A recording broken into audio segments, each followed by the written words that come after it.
Praise the Lord.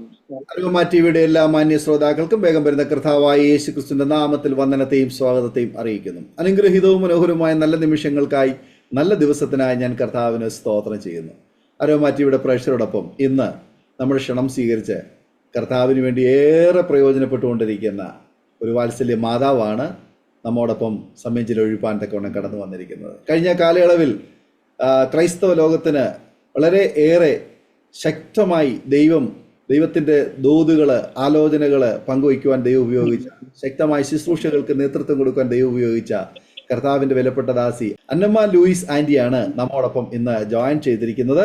ജീവിതത്തിലൂടെ ദൈവം ചെയ്തിട്ടുള്ള അനുഭവങ്ങൾ, ശുശ്രൂഷകൾ ഒക്കെ നമ്മോടൊപ്പം ഇന്ന് അല്പസമയം പങ്കുവയ്ക്കുകയാണ്. ആകയാൽ നമുക്ക് എവർക്ക് ശ്രദ്ധയോടെ, പ്രാർത്ഥനയോടെ, സ്കിപ്പ് ചെയ്യാതെ അവസാനം വരെ തൻ്റെ ജീവിതാനുഭവം കേൾക്കുകയും ചെയ്യാം.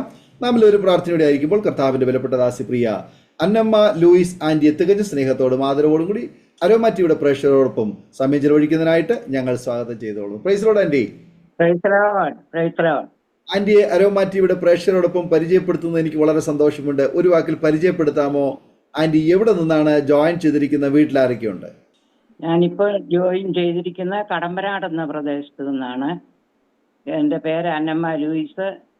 എനിക്ക് ഹസ്ബൻഡ്, 4 മക്കള്, 2 ആൺമക്കളും 2 പെൺമക്കളും ഉണ്ട്.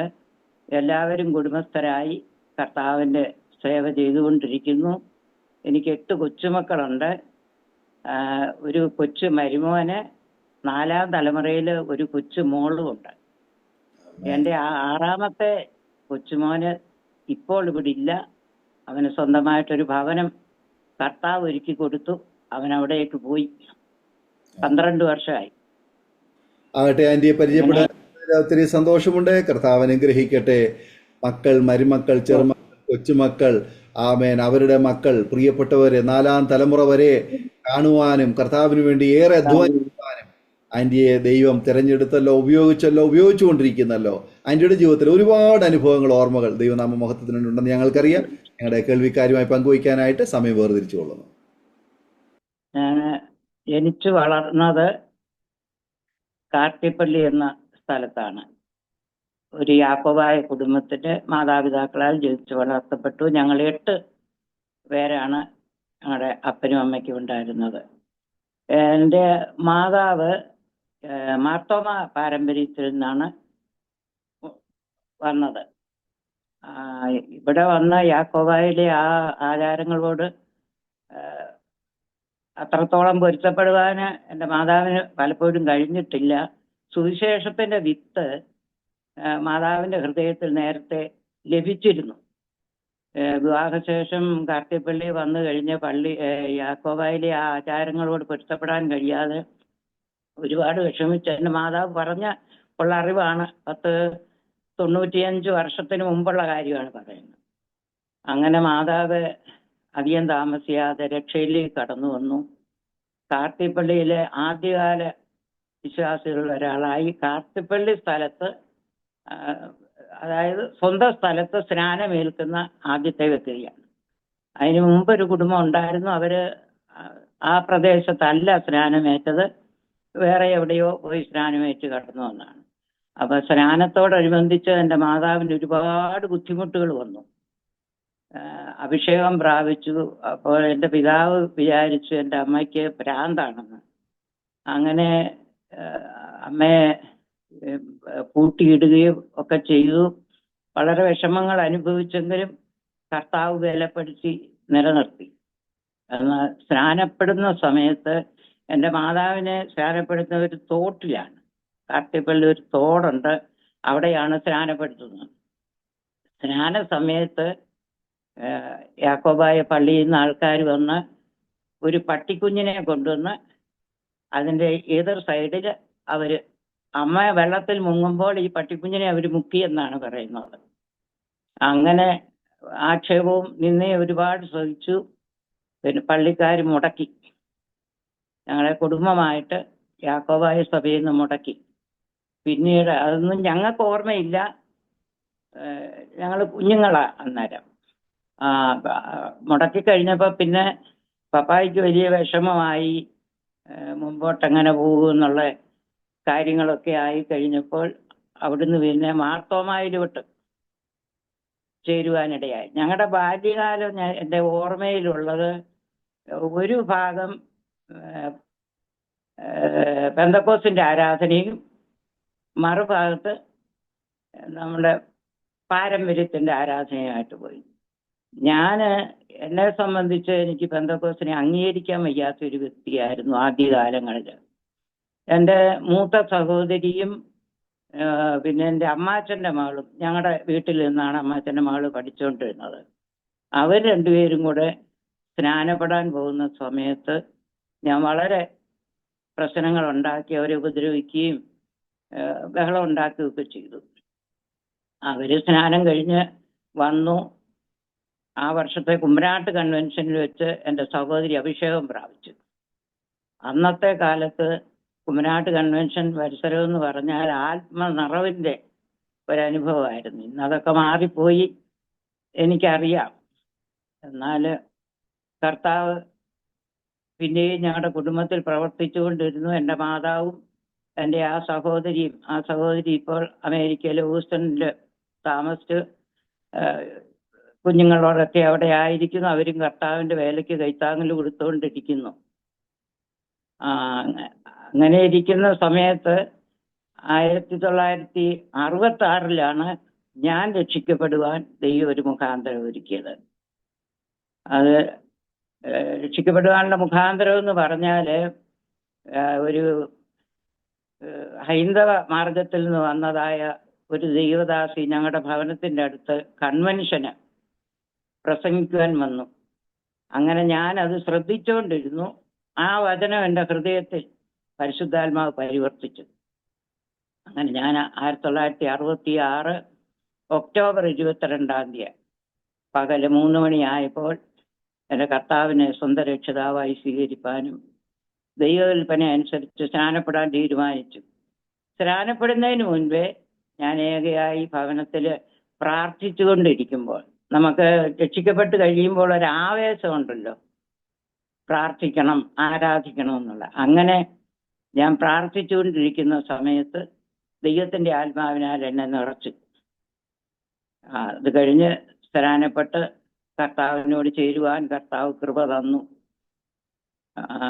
അങ്ങനെയാണ് എൻ്റെ രക്ഷയുടെ അനുഭവത്തിലേക്ക് ഞാൻ കടന്നു വന്നത്. എൻ്റെ ബാല്യകാലം എന്ന് പറഞ്ഞാൽ വളരെ സന്തോഷമായിട്ട് മാതാപിതാക്കളും പിന്നെ സഹോദരങ്ങൾ, മൂത്ത 3 സഹോദരങ്ങൾ ജോലിയോടുള്ള ബന്ധത്തിൽ പലയിടങ്ങളിലായിരുന്നു. ഞങ്ങൾ ഇളയവർ 5 പേര് ഒരുമിച്ചൊരു ഗ്യാങ് പോലെ ആയിരുന്നു. പഠനവും മറ്റു കാര്യങ്ങളും ഒക്കെ വളരെ സന്തോഷമായിട്ടാണ് ഞങ്ങളുടെ ബാല്യകാലം കഴിക്കുവാനിടയായത്. അന്ന് ഇന്നത്തെ പോലല്ല, അയൽവാസികളായിട്ടും ദേശവാസികളുമായിട്ടും ഒക്കെ ഒരുമിച്ച് ഉള്ള സഹകരണവും സ്നേഹവും. ഇന്നിപ്പോൾ എല്ലാ വീട്ടിലും മതിലും ഗേറ്റും ഒക്കെ ആയി ആർക്കും ആരോടും ഒരു ബന്ധമില്ലാത്തൊരു സാഹചര്യത്തിലേക്ക് ഇന്ന് മാറിയിരിക്കുന്നു. അന്ന് അങ്ങനല്ല, എല്ലാ മനുഷ്യരുമായിട്ടും സഹകരിച്ച് സന്തോഷമായിട്ട് മുമ്പോട്ട് പോകുന്ന ഒരു കാലയളവാണ്. ഞാൻ 1964 SSLC കഴിഞ്ഞ് ഇരിക്കുമ്പോഴാണ് ഒരു ജോലിക്ക്, അന്ന് പോസ്റ്റ് ഓഫീസുകളിലൊക്കെ പെട്ടെന്ന് ജോലി ചെയ്യാനായിട്ട് ടെലികമ്മ്യൂണിക്കേഷൻ എഞ്ചിനീയറിംഗ് എന്നും പറഞ്ഞ് ടെലിഗ്രാഫി, ടെലിഫോണി, വയർലെസ് 3 കൂടെ ചേർന്ന് 2 വർഷത്തെ കോഴ്സ് പാസ്സായി. അങ്ങനെ ഞങ്ങളുടെ അടുത്തുള്ള പോസ്റ്റ് ഓഫീസിൽ എനിക്ക് ജോലി ചെയ്യാൻ കുറച്ച് ദിവസങ്ങളെ പോകാനെത്തുള്ളൂ. 66 ഞാൻ പാസ് ഔട്ടായി. അങ്ങനെ ജോലിയിൽ കയറുന്നത്. അത് കഴിഞ്ഞാണ് ഞാൻ രക്ഷിക്കപ്പെടുകയും സ്നാനപ്പെടുകയും ഒക്കെ ചെയ്ത് ആയിരിക്കും. 67 ജനുവരി മാസത്തിൽ പെട്ടെന്ന് എൻ്റെ പിതാവ് ലോകത്തിൽ നിന്ന് മാറ്റപ്പെട്ടു. അങ്ങനൊരു പ്രതിസന്ധിയിൽ കൂടെ ഞങ്ങളായി തീർന്നു. മാതാവും ഇളയ ഞങ്ങൾ 3 സഹോദരങ്ങൾ. എൻ്റെ മൂത്ത സഹോദരി അന്ന് ഡൽഹിയിലെ നേഴ്സിംഗ് പഠനത്തിന് വേണ്ടി കടന്നുപോയി. അങ്ങനെ ഞങ്ങൾ അപ്പൻ്റെ മരണം കഴിഞ്ഞ് വലിയ ഒരു പ്രയാസത്തിൽ കൂടെ ഞങ്ങൾ കുടുംബമായിട്ട് കടന്നു പോകുന്ന സമയത്ത് 67 ഫെബ്രുവരിയിലാണ് എൻ്റെ വിവാഹം നടക്കുന്നത്. ആലപ്പുഴ ജില്ലയിൽ തന്നെ പായിപ്പാട്ട് എന്ന് പറയുന്ന സ്ഥലത്ത് നിന്ന് ഒരു വിവാഹാലോചന. തൻ്റെ മൂത്ത സഹോദരി അന്ന് സങ്കേതത്തിൽ താമസിച്ച് കർത്താവിൻ്റെ വേല ചെയ്യുന്നത് യുവദാസിയായിരുന്നു. ആ അമ്മാമയാണ് വിവാഹാലോചനയുമായിട്ട് വന്ന് അങ്ങനെ ഞങ്ങളുടെ വിവാഹം ഫെബ്രുവരി 2-ാം തീയതി നടക്കുവാൻ ദൈവം ഇടയാക്കി. വളരെ പ്രതീക്ഷയോടെ ഒക്കെയാണ് വിവാഹ ജീവിതത്തിലേക്ക് ഞാൻ പ്രവേശിച്ചതെങ്കിലും അധികം താമസിയാതെ എൻ്റെ ആ പ്രതീക്ഷയൊക്കെ നഷ്ടപ്പെട്ടു. അദ്ദേഹം വാസ്തവമായി രക്ഷിക്കപ്പെട്ട് സ്നാനപ്പെട്ട ഒരു വ്യക്തി ആയിരുന്നില്ല. അതുപോലെ അദ്ദേഹം മദ്യപിക്കുകയും പുകവലിക്കുകയും ഒക്കെ ചെയ്യുന്ന ഒരാളാണെന്ന് അധികം താമസിയാതെ ഞാൻ തിരിച്ചറിഞ്ഞു. പിന്നീട് അങ്ങോട്ടുള്ള ജീവിതം എന്ന് പറഞ്ഞാൽ വൈരുദ്ധ്യങ്ങളുടെ ജീവിതമായിരുന്നു. തമ്മിൽ യോജിക്കാനൊക്കാത്ത വിധത്തിൽ ഉള്ള പ്രതിസന്ധികളായി തീർന്നു. വളരെ പ്രാർത്ഥനയോടെ ദൈവസന്നിധിയിൽ ആലോചന ചോദിച്ചും ഒക്കെ ഞാൻ ബലം പ്രാപിച്ചുകൊണ്ടിരുന്നു. എന്നാൽ അധികം താമസിയാതെ തന്നെ ജീവിതത്തോടൊരു മടുപ്പ് തോന്നത്തക്ക നിലയിലേക്ക് എൻ്റെ ജീവിതം മാറ്റപ്പെട്ടു. 67 വിവാഹം കഴിഞ്ഞ് അദ്ദേഹം മിലിറ്ററിയിലെ ഉദ്യോഗസ്ഥനായിരുന്നു. 74 അദ്ദേഹം പെൻഷനായിട്ട് നാട്ടിൽ വന്നു. നാട്ടിൽ വന്ന് ഒരുമിച്ചുള്ള ജീവിതം പിന്നെയും ബുദ്ധിമുട്ടായിട്ട് വളരെ പ്രയാസമായിട്ട് തോന്നി. 4 മക്കളായി. എങ്ങനെ മുമ്പോട്ട് പോകണമെന്ന് അറിയാതെ പ്രാർത്ഥിച്ചും ജാഗരിച്ചും ഒക്കെ ദൈവസന്നിധിയിൽ സമയങ്ങളെ ചെലവഴിച്ചുകൊണ്ടിരുന്നു. ഭവനത്തിലും ഞാൻ വിവാഹം കഴിച്ചു കൊണ്ടിരുന്ന ഭവനത്തിലും വളരെ പ്രതിസന്ധിയായി. ഈ 4 മക്കളെയും കൂടെ സംരക്ഷിച്ച് മുമ്പോട്ട് പോകാനൊക്കാത്ത ഒരു സാഹചര്യം. അവിടെയും 5 മക്കളുണ്ട്. മൂത്ത ജ്യേഷ്ഠനാണ് അവിടെ കാര്യങ്ങളെല്ലാം ചെയ്തുകൊണ്ടിരുന്നത്. അങ്ങനെ ആ വിഷമസന്ധിയുടെ മുൻപിൽ ദൈവത്തോട് ആലോചന ചോദിച്ചു പ്രാർത്ഥിച്ചു. അവിടെ മനസ്സമാധാനം കിട്ടാതാകുമ്പോൾ ഞാൻ എൻ്റെ സ്വന്തം ഭവനത്തിലേക്ക് പോകും. കുറച്ച് ദിവസം അവിടെ പോയി മക്കളുമായിട്ട് നിൽക്കും, വീണ്ടും തിരിച്ചു വരും. അങ്ങനെ കുറച്ച് വർഷങ്ങളൊക്കെ പോയി. 74 അദ്ദേഹം പെൻഷനായി വീട്ടിൽ വന്നു കഴിഞ്ഞ് വീട്ടിൽ ചില പ്രതിസന്ധികളായി. അപ്പം സ്വന്തമായിട്ടൊരു ഭവനം വെച്ച് കുഞ്ഞുങ്ങളുമായിട്ട് മാറണം എന്നുള്ളൊരു ആഗ്രഹത്തിൽ കാര്യങ്ങൾ ഭവനത്തിൽ സംസാരിച്ചപ്പോഴാണ് ഞങ്ങൾ അറിയുന്നത് പിതൃസ്വത്ത് മൊത്തം ഒരാളിലേക്ക് കേന്ദ്രീകരിച്ച് അവരതെല്ലാം കൈകാര്യം ചെയ്തു. അപ്പം പിന്നെ നമുക്ക് അവിടെ അവകാശമില്ലാത്ത ഒരു സാഹചര്യത്തിലേക്ക് വന്നു. അവിടുന്ന് പിന്നെ 75 എൻ്റെ അമ്മയും സഹോദരങ്ങളും ഞങ്ങളുടെ കാർത്തിപ്പള്ളിയിലുള്ള സ്ഥലം വിട്ടിട്ട് ഭാരതീപുരം എന്ന സ്ഥലത്ത് താമസം മാറേണ്ടതായിട്ട് വന്നു. അപ്പൊ ആ ആശ്രയവും എനിക്ക് നഷ്ടപ്പെട്ടു. ഇവിടെ പ്രശ്നമായി മുമ്പോട്ട് പോകാൻ കഴിയാതെ വണ്ണം എനിക്കൊരു ആശ്രയമായിട്ടിരുന്ന എൻ്റെ മാതാവാണ്. അവരും ആ സ്ഥലം നിന്ന് പോയി കഴിഞ്ഞപ്പോൾ എനിക്ക് മറ്റൊരു ജഡപ്രകാരമുള്ള ആശ്രയമില്ലാത്തൊരു സാഹചര്യമായി. അങ്ങനെ 75 അവർ പോയി കഴിഞ്ഞ് 75 ഒടുവിൽ നവംബർ മാസത്തിൽ വീട്ടിൽ പ്രതിസന്ധിയായി. അതിനിടയ്ക്ക് പ്രിയപ്പെട്ടവന് ജോലിയോടുള്ള ബന്ധത്തിൽ മിലിറ്ററിയിൽ നിന്ന് വന്നു കഴിഞ്ഞ് ജോലിയോടുള്ള ബന്ധത്തിൽ മസ്കറ്റിലേക്ക് കടന്നുപോയി. ഞാനും കുഞ്ഞുങ്ങളും തനിയെ ഭവനത്തിലാണ്, കുടുംബത്തിൽ. അങ്ങനെ ഒരു ദിവസം സന്ധ്യയായപ്പോൾ ചില കുഞ്ഞുങ്ങൾ തമ്മിലുള്ള പ്രശ്നങ്ങൾ അത് വലിയ പ്രശ്നമായി. ചുരുക്കി ഞാൻ പറയുന്നു, രാത്രികാലത്ത് അവിടെ പ്രതിസന്ധി കൂടിയിട്ട് എന്നെ ഭവനത്തിൽ നിന്ന് കുഞ്ഞുങ്ങളെ 4 പേരെയും കൂടെ ഭവനത്തിന് പുറത്താക്കി. അങ്ങനെ രാത്രി വിശ്രമിച്ചത് ഭവനത്തിന് പുറത്താണ്. ഞങ്ങളുടെ വീട് അച്ചൻകോവിലാറിന്റെ തീരത്താണ്. ഞാൻ കുഞ്ഞുങ്ങളെയും കൊണ്ട് അവിടെ ഒരു മാടം പോലൊരു ഇതുണ്ട്, ആറിന്റെ സമീപത്ത് വിശ്രമിക്കാനൊക്കെ ആയിട്ട്. അവിടെ ഞാൻ കുഞ്ഞുങ്ങളെയും കൊണ്ട് രാത്രി കഴിക്കേണ്ടതായിട്ട് ഒരവസ്ഥ വന്നു. ആ രാത്രിയില് പരിശുദ്ധാത്മാവിന്റെ ആലോചനയേക്കാൾ പൈശാചിക ശക്തിയാണ് എനിക്ക് ആലോചന തന്നത്.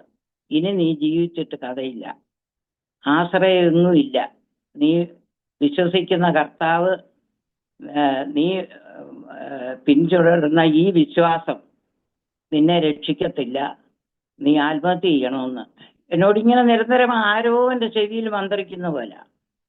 ഇനി ഈ കഷ്ടമൊന്നും സഹിച്ച് ഞാൻ പറയാൻ ഒരുപാട് വിഷയങ്ങളുണ്ട് അനുഭവിച്ചത്, എങ്കിലും ഞാൻ ചുരുക്കി പറയുകയാണ്. അങ്ങനെ ആ രാത്രി പിശാച് എന്നോട് പറഞ്ഞു, മരിക്കണം, ഇനി ജീവിക്കരുത്. ഞാനും ഒരു ദുർബല നിമിഷത്തില് ഞാനും അതങ്ങ് ഹൃദയം കൊണ്ട് ഏറ്റെടുത്തു. ഞാൻ ഓർത്ത് ഈ കുഞ്ഞുങ്ങളെ 4 പേരെയും ചെങ്കൂരാറിനകത്ത് വലിച്ചെറിഞ്ഞിട്ട് ഞാനും ചാടണം. അങ്ങനെ ജീവിതം ഇന്ന് രാത്രി കൊണ്ട് അവസാനിപ്പിക്കണമെന്ന് ഒരു തീരുമാനത്തിൽ ഞാൻ ഉറച്ചു. അങ്ങനെ കുഞ്ഞുങ്ങളെ ആ മാടത്തേൽ ഇങ്ങനെ കിടത്തിയിട്ട് ഞാനിങ്ങനെ അവിടെ ഇരിക്കുക. ഇരുന്നപ്പോൾ ചെറു വള്ളക്കാരിങ്ങനെ മീൻ പിടിക്കാൻ അങ്ങോട്ടും ഇങ്ങോട്ടും പോകുന്ന രാത്രിയില്. അപ്പൊ അവരുടെ ആ പോക്ക് കഴിഞ്ഞിട്ട് ചെയ്യാം എന്ന് വിചാരിച്ച് ഞാൻ അവിടെ ഇരുന്ന് ഒന്ന് മയങ്ങി. ആ മയക്കത്തില് ദൈവത്തിന്റെ ആത്മാവ് എന്നോട് സംസാരിച്ചു, മകളെ നീ ഭാരപ്പെടണ്ട, ഞാൻ ഹാഗാറിന്റെ ദൈവമാണ്. ഹാഗാറിന്റെ മുമ്പിൽ വഴിയൊരുക്കി ദൈവമാണ് നിന്റെ വീണ്ടെടുപ്പുകാരൻ. അതുകൊണ്ട് നീ പതറിപ്പോകരുത്, ബലം പ്രാപിക്കണം. ഈ പ്രഭാതത്തിൽ ഞാൻ നിനക്കായിട്ടൊരു വഴി ഒരുക്കുമെന്ന് പറഞ്ഞു. അപ്പൊ അവിടെ തിരിച്ചവിടെ കയറി പാർക്കുക എന്നുള്ളത് ഒരു വലിയ ബുദ്ധിമുട്ടുള്ള കാര്യമാണ്. അല്ലെങ്കിൽ നമ്മൾ വഴക്കും പ്രശ്നങ്ങളൊക്കെ ഉണ്ടാക്കണം. അങ്ങനെ പിതൃസ്വത്തിന്റെ കാര്യത്തിലും പലരും ഞങ്ങൾ ആലോചന തന്നു, കേസ് കൊടുക്കണം, പിന്നെ പ്രമാണം അസ്ഥിരപ്പെടുത്തണം എന്നൊക്കെ. പക്ഷെ എൻ്റെ ഹൃദയത്തില് ദൈവാത്മാവ് പറഞ്ഞു, അതിനൊന്നും പോകരുത്, നിനക്ക് വേണ്ടി നല്ലതൊന്ന് കർത്താവ് മുൻകരുതിയിട്ടുണ്ട്, അത് സമയമാകുമ്പോൾ കർത്താവ് ചെയ്തു തരും. അങ്ങനെ എൻ്റെ ഹൃദയത്തിൽ ഒരു ഉറപ്പ് തന്നുകൊണ്ട് ഞാൻ അനുഭവിക്കുന്ന കഷ്ടതയൊന്നും ചുരുക്കം ചിലത് എൻ്റെ മാതാവിന് അറിയാവുന്നല്ലാതെ മറ്റൊരു വ്യക്തികൾക്കും, കുടുംബത്തിലുള്ളവർക്കോ സഭയിലുള്ളവർക്കോ ചുറ്റുപാടുള്ളവർക്കോ അറിയാനിടയായില്ല. അതെല്ലാം ഞാനങ്ങ് ഉള്ളിൽ ഒതുക്കി അങ്ങനെ ആ രാത്രി ആ ആറ്റുതീർത്ത് ഞാൻ കുഞ്ഞുങ്ങളുമായിട്ട് കഴിഞ്ഞു. രാവിലെ ഞാൻ അദ്ദേഹത്തെ വിവരം അറിയിക്കാനായിട്ട്, അന്ന് ടെലിഫോണും മറ്റ് വിഷയങ്ങളൊന്നും ഇല്ലല്ലോ, ഒരു എഴുതി മറുപടി വരണം അതിൻ്റെ കാര്യങ്ങൾ ക്രമീകരിക്കപ്പെടണമെങ്കിൽ. അങ്ങനെ ഞാൻ പോസ്റ്റ് ഓഫീസിലേക്ക് പോകാനായിട്ട് കുഞ്ഞുങ്ങളെ അവിടെ ഇരുത്തിയിട്ട് പോകുന്ന സമയത്ത് ഞങ്ങൾ കൂടിക്കൊണ്ടിരുന്ന സഭയിലെ ഒരു മെമ്പർ എന്നെ കാണാനിടയായി. ആ സഹോദരന് എൻ്റെ കാര്യങ്ങൾ ഏകദേശം പുള്ളിക്ക് പിടികിട്ടിയിട്ടുണ്ട്, എന്നാൽ എന്നോടൊന്നും മുഖതാവിൽ ചോദിച്ചിട്ടില്ല, ഞാൻ പറഞ്ഞിട്ടുമില്ല. അപ്പൊ എന്നോട് പറഞ്ഞു, അമ്മാമ ഒരു കാര്യം ചെയ്യ്, കുഞ്ഞുങ്ങളുമായിട്ട് ഈ വീട്ടിൽ, ഞാൻ ഈ വീട് ഒഴിഞ്ഞു പോവുകയാണ്, അവിടുത്തെ മാതാവ് മറ്റു സഹോദരങ്ങളെല്ലാം അമേരിക്കയിലാണ്, അപ്പൊ ഈ മോനും അങ്ങോട്ട് പോകാനുള്ള ഒരുക്കത്തില്ല, അമ്മാമ ഈ വീട് അമ്മാമയ്ക്ക് ഞാൻ ഒഴിഞ്ഞു തരാം, ഇവിടെ കുഞ്ഞുങ്ങളുമായിട്ട് താമസിച്ചു വാടകയൊന്നും തരേണ്ട, പിന്നെ കുറച്ച് പുരയിടമൊക്കെ ഉണ്ട്, അതിൽ തേങ്ങായി മറ്റു കാര്യങ്ങളൊക്കെ എടുത്ത് അമ്മാമ ചെലവഴിച്ചോളാൻ പറഞ്ഞു. അങ്ങനെ അവനെന്നെ ആ താക്കോൽ ഏൽപ്പിക്കാനിടയായി. കഴിഞ്ഞ രാത്രിയിൽ ദൈവത്തിന്റെ ആത്മാവ് എന്നോട് സംസാരിച്ചത്, ഞാൻ ഹാഗാറിന്റെ ദൈവമാണ്, ഞാൻ നിനക്ക് വേണ്ടി വഴി ഒരുക്കുന്നു. ആ വഴി പ്രഭാതത്തിൽ ദൈവം എൻ്റെ മുമ്പിൽ തെളിച്ചു തന്നു. അങ്ങനെ ചർച്ചിലുള്ള ദൈവദാസനോടും കുടുംബത്തോടും ദൈവമക്കളോടും ആലോചന ചോദിച്ച് അവരെല്ലാവരും കൂടെ വന്ന് ഈ ഭവനത്തിൽ നിന്ന് എന്നെയും കുഞ്ഞുങ്ങളെ ഇറക്കി ഈ പുതിയ ഭവനത്തിൽ കൊണ്ടുവന്നാക്കുവാനിടയായി. അത് പിന്നീട് അദ്ദേഹത്തെ വിവരം അറിയിച്ചു.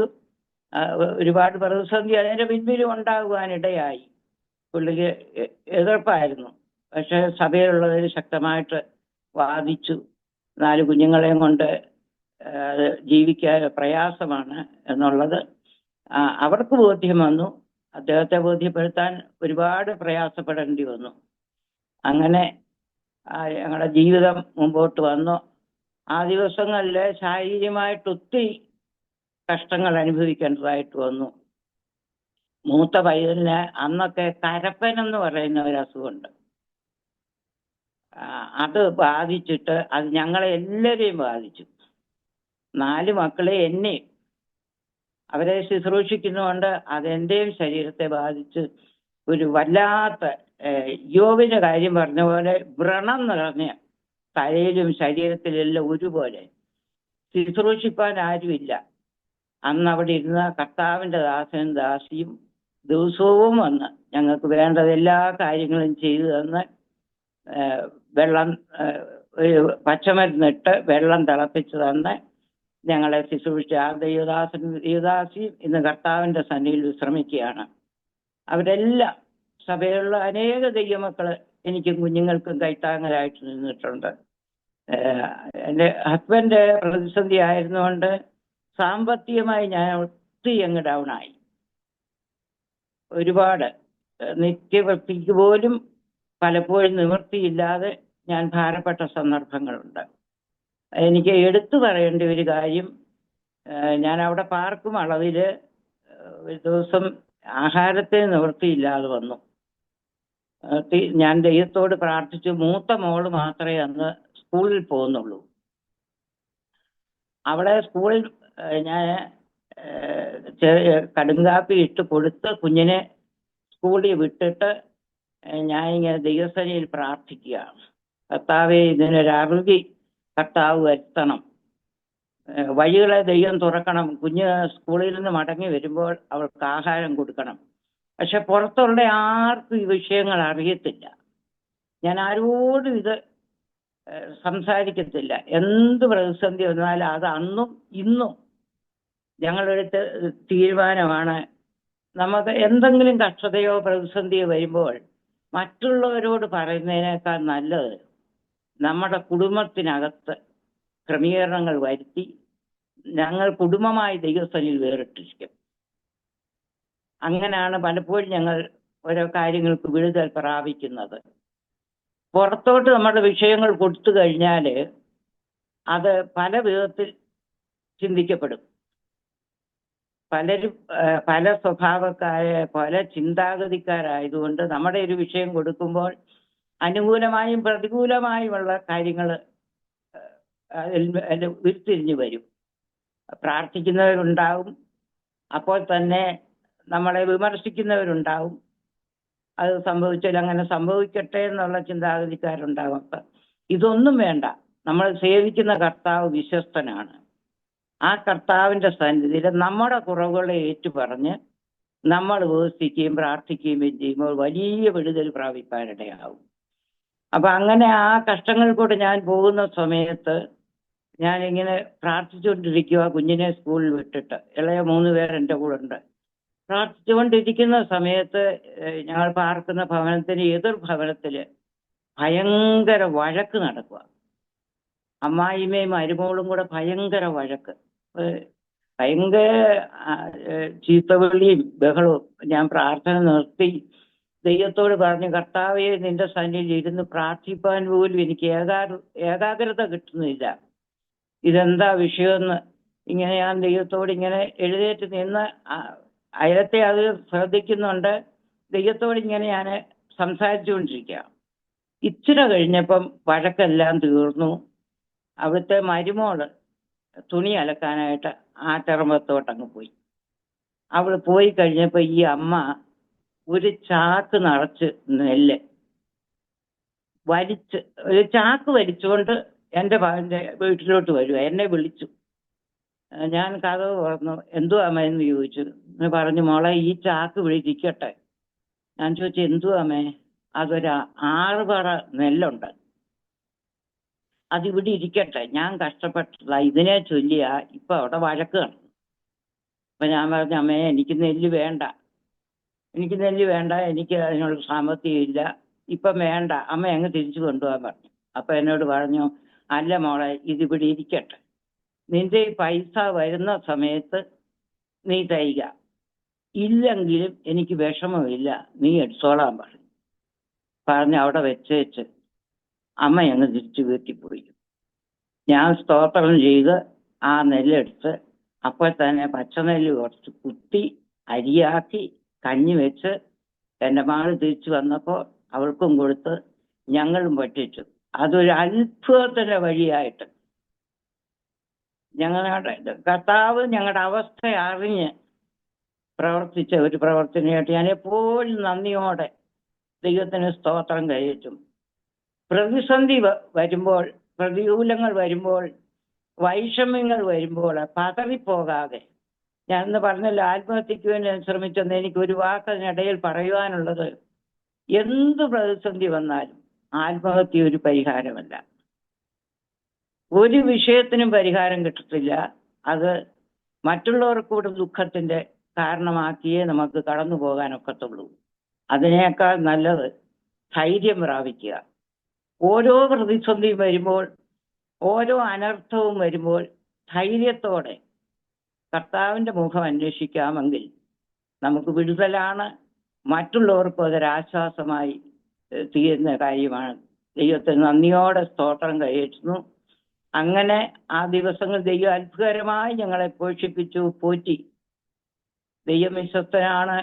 1978 ലാസ്റ്റ് വരെ ഞങ്ങൾ ആ ഭവനത്തിൽ പാർക്കുവാനിടയായി. അത് കഴിഞ്ഞപ്പോൾ ആ മാതാവ് അമേരിക്കയിൽ നിന്ന് വരുന്നെന്ന് അറിഞ്ഞു. അങ്ങനെ വീട് ഒഴിഞ്ഞു കൊടുക്കണം. ഞങ്ങൾ 6-നിപ്പുറം കായച്ചാൽ എന്ന് പറയുന്ന സ്ഥലത്ത് ഒരു വീട് വാടകയ്ക്കെടുത്ത്, അത് ദൈവമക്കളെല്ലാം കൂടാണ് എന്നെ സഹായിച്ചതെല്ലാം. അങ്ങനെ ഞങ്ങൾ കായച്ചാലിൻ്റെ പ്രദേശത്ത് വരുവാനിടയായി. അത് വിവരം അറിയിച്ചു. അന്ന് അദ്ദേഹം മസ്കറ്റിൽ ജോലി ചെയ്യുകയാണ്.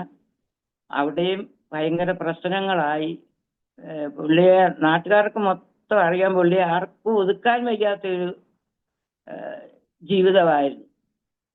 അങ്ങനെ ഒരു പ്രത്യേക അനുഭവത്തിലാണ് പുള്ളിയുടെ ജീവിതം. വളരെ ചിട്ടയാണ്, മിലിറ്ററിയുടെ ചിട്ടയൊക്കെ ഉണ്ടെങ്കിൽ തന്നെയും തൻ്റെ ജീവിതത്തെ ഒരു ക്രമീകരണത്തിലോട്ട് കൊണ്ടുവരുവാൻ താൻ ഉത്സാഹിക്കുമോ.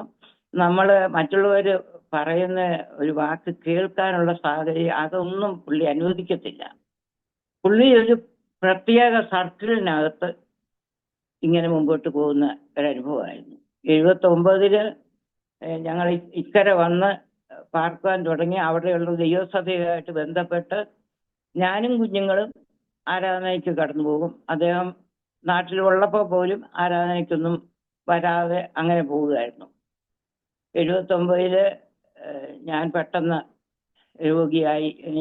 ശരീരത്തിൻ്റെ ക്ഷീണവും മനസ്സിൻ്റെ ഭാരവും ആയിരിക്കണം. ഞാൻ പെട്ടെന്ന് എനിക്ക് നടക്കുവാൻ വയ്യാത്തൊരവസ്ഥയായി. കാലിന് രണ്ടിനും ബലമില്ലാതെ ഞാൻ ഒരു കിടക്കയിൽ അങ്ങ് അഭയം പ്രാപിച്ചു. എൻ്റെ ഇപ്പോൾ അമേരിക്കയിലുണ്ട് ജ്യേഷ്ഠത്തി നാട്ടിൽ അവധിക്ക് വന്നു. വിവരം അറിഞ്ഞ് അവൾ വന്ന് കുറച്ച് ദിവസം എന്നെ ശുശ്രൂഷിച്ച് ഏകദേശം 1.5 മാസത്തോളം കുഞ്ഞുങ്ങളെ നോക്കുവാൻ എനിക്ക് നിവൃത്തിയില്ല. എഴുന്നേറ്റ് നിൽക്കാനോ ഒന്നും ചെയ്യാനോ നിവൃത്തിയില്ലാത്ത അവസ്ഥയിലായി. ആഹാരം കഴിച്ചാൽ ഉടനെ ഞാൻ വൊമിറ്റ് ചെയ്യും. അങ്ങനായി ഒരുപാട് മരുന്നുകളൊക്കെ ചെയ്തു. വളരെ പ്രയാസത്തിലായി. സഭയിലുള്ള വിശ്വാസികൾ, അയൽവാസികളൊക്കെയാണ് കുഞ്ഞുങ്ങളെ സംരക്ഷിച്ചതൊക്കെ. അങ്ങനെ ഇരിക്കൽ ഞാൻ 79 നവംബർ 3 പകലായപ്പോൾ എനിക്കെന്തോ വല്ലാത്ത, എൻ്റെ ജീവൻ എൻ്റെ ശരീരത്തിൽ നിന്ന് പോകുന്ന പോലെ എനിക്കങ്ങ് ഒരു അനുഭവത്തിൽ അങ്ങ് തോന്നുക. കുഞ്ഞുങ്ങളുണ്ട്, സഭയിൽ നിന്ന് കടന്നു വന്ന സഹോദരിമാർ 3-4 പേരെൻ്റെ ചുറ്റിലുണ്ട്. ഞാൻ അവരോട് പറഞ്ഞെന്ന് പിന്നീട് അവർ പറയുന്നു. ഞാൻ പറഞ്ഞു, ഞാൻ എൻ്റെ വീട്ടിൽ പോകുക എന്ന് പറഞ്ഞ് ഞാൻ കർണാടകത്തിൽ നിന്നാണ് അവർ പിന്നീട് പറഞ്ഞത്.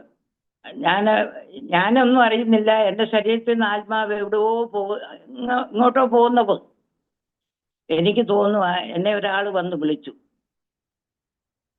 വാ മോളെ മതി, പിന്നെ നമുക്ക് പോകാമെന്ന് പറയുന്ന ഒരു ശബ്ദം ഞാൻ കേട്ട് ഞാൻ ഈ ആളിന്റെ പുറകെ ഇങ്ങനെ പോകുന്നതായിട്ടൊരു കാഴ്ച കാണുക.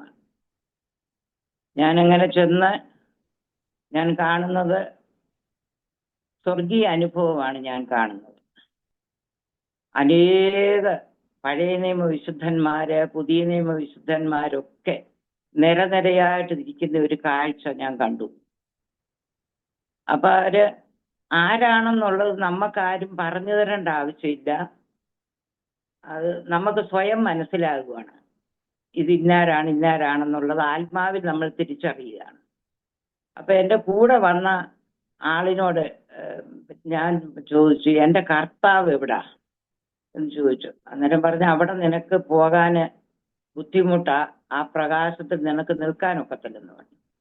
അപ്പൊ തന്നെ ഞാനിങ്ങനെ ദൂരെ നോക്കുമ്പോൾ കർത്താവിനെ ഞാൻ കാണുകയാണ്. ആ തേജസ്, അതെനിക്കിപ്പോഴും വിവരിക്കാൻ എൻ്റെ നാക്കുകൊണ്ട് സാധിക്കത്തില്ല. അതുപോലെ പ്രകാശത്തിൽ കർത്താവിനെ ഞാൻ കാണുക.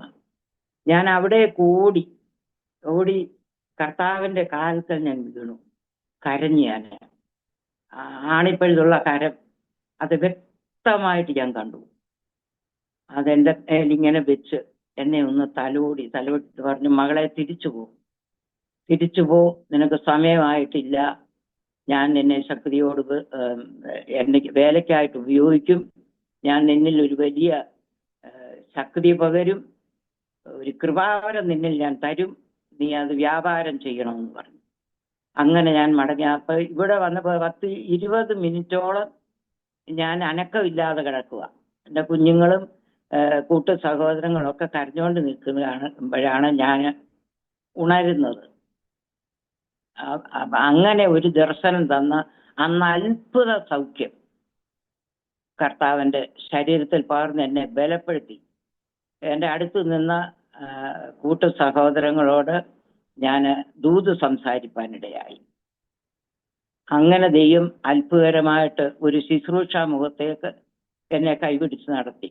ഞാൻ പലപ്പോഴും ഓർക്കും, കഷ്ടങ്ങൾ ഉണ്ടെങ്കിൽ മാത്രമേ ദൈവകൃപ ഏറ്റെടുപ്പാനൊക്കത്തുള്ളൂ. കഷ്ടങ്ങൾ കൂടെ മാത്രമേ നമുക്ക് ശക്തി പ്രാപിക്കാനൊക്കത്തുള്ളൂ. എല്ലാ സൗഭാഗ്യങ്ങളും ഉണ്ടെങ്കിൽ, എല്ലാം അനുകൂലമാണെങ്കിൽ നമ്മൾ ഒരിക്കലും ക്രിസ്തീയ ജീവിതത്തിൽ വിജയിക്കാൻ പോകുന്നില്ല. എന്നെ ദൈവാത്മാ പലപ്പോഴും ഓർപ്പിക്കുന്ന, നമ്മള് കളിക്കളത്തിലല്ല നിൽക്കുന്നത്. പലരും പറയുന്ന പോലെ നമ്മൾ നിൽക്കുന്നത് പോർക്കളത്തിലാണ്. പോരാട്ടത്തിൽ കൂടാണ് നമ്മളെ ദൈവം മുമ്പോട്ട് നടത്തിക്കൊണ്ടിരിക്കുന്നത്. അവിടെ നമ്മൾ തളർന്നു പോയാൽ, ക്ഷീണിച്ചു പോയാൽ ക്രിസ്തീയ ജീവിതം അവിടം കൊണ്ട് തീരും. ഈ കാലത്ത് പലരും പ്രസംഗിക്കുന്നത് സമൃദ്ധിയുടെ സുവിശേഷമാണ്. എന്നാൽ ഞാൻ വിശ്വസിക്കുന്നത് സമൃദ്ധിയുടെ സുവിശേഷത്തിലല്ല, കർത്താവ് കഷ്ടങ്ങൾ കൂടെ പടിപടിയായി നമ്മെ ഉയർത്തിക്കൊണ്ടുവരുന്ന വിധങ്ങളാണ്. പോർക്കളത്തിൽ നിൽക്കുന്ന ഒരു പോരാളിയാണ് ഓരോ വിശ്വാസിയുമെന്ന് ഞാൻ പലപ്പോഴും ചിന്തിക്കും. എൻ്റെ കുഞ്ഞുങ്ങളോട് ഞാനത് പറഞ്ഞിട്ടുണ്ട്. കഷ്ടം വരുമ്പോൾ നിരാശപ്പെട്ടു പോകരുത്, പിറുപിറുക്കരുത്, ദൈവത്തോട് ആവലാതി പറയരുത്. അനേക കഷ്ടങ്ങൾ കൂടെ കടന്നു വന്ന ഒരു വ്യക്തി എന്ന നിലയിൽ എനിക്ക് പറയുവാനുള്ളത്, കഷ്ടങ്ങൾ വരുമ്പോൾ എന്താ കർത്താവേ. ഞാനിപ്പോ എന്നെ കേൾവിക്കാരോട് ഞാൻ പറയാം, ഞാൻ അനുഭവിച്ച കഷ്ടങ്ങൾ ഇനി ഒരുപാട് കിടക്കുകയാണ്. അവിടെ എല്ലാം ഇതുവരെ വേർപാടിന്റെ ദുഃഖം ഉൾപ്പെടെ അനേക കാര്യങ്ങൾ കൊണ്ട് ദൈവം ഞങ്ങളെ നടത്തിയെങ്കിൽ ഇതുവരെ എൻ്റെ കർത്താവിനോട് ഒരു വാക്ക് പോലും ഞാൻ ചോദിച്ചിട്ടില്ല, ഇതെന്താണ്, അല്ലെ ഇത് എന്തിനാണ് ചോദിക്കുവാൻ ദൈവം ഇടയാക്കിയിട്ടില്ല. കഷ്ടങ്ങൾ തരുന്നത് നമ്മളെ ശക്തിപ്പെടുത്താനാണ്. തീയുടെ ബലം കൂടുമ്പോൾ നമ്മളിൽ പകരുന്ന ദൈവകൃപയും അതുപോലെ ശക്തമാകും. നമ്മൾ ചുറ്റും നോക്കുമ്പോൾ എല്ലാം പ്രതികൂലമാണ്, പ്രതിസന്ധിയാണ്, പൈശാചിക പോരാട്ടമാണെന്നൊക്കെ പറയുമ്പോഴും അതിനിടയിൽ കൂടെ ഒരു ദൈവകൃപ നമ്മൾ വ്യാപരിച്ചു കൊണ്ടിരിക്കും. അത് നമുക്ക് പെട്ടെന്ന് മനസ്സിലാകത്തില്ല, പക്ഷെ ചുറ്റുപാടുള്ളവർക്ക് അത് മനസ്സിലാവും. അങ്ങനെ ആ ദിവസങ്ങൾ വലിയ സക്രിയയോടെ ദൈവത്തിന്റെ ആത്മാവ് എന്നിൽ പരിവർത്തിക്കാൻ തുടങ്ങി.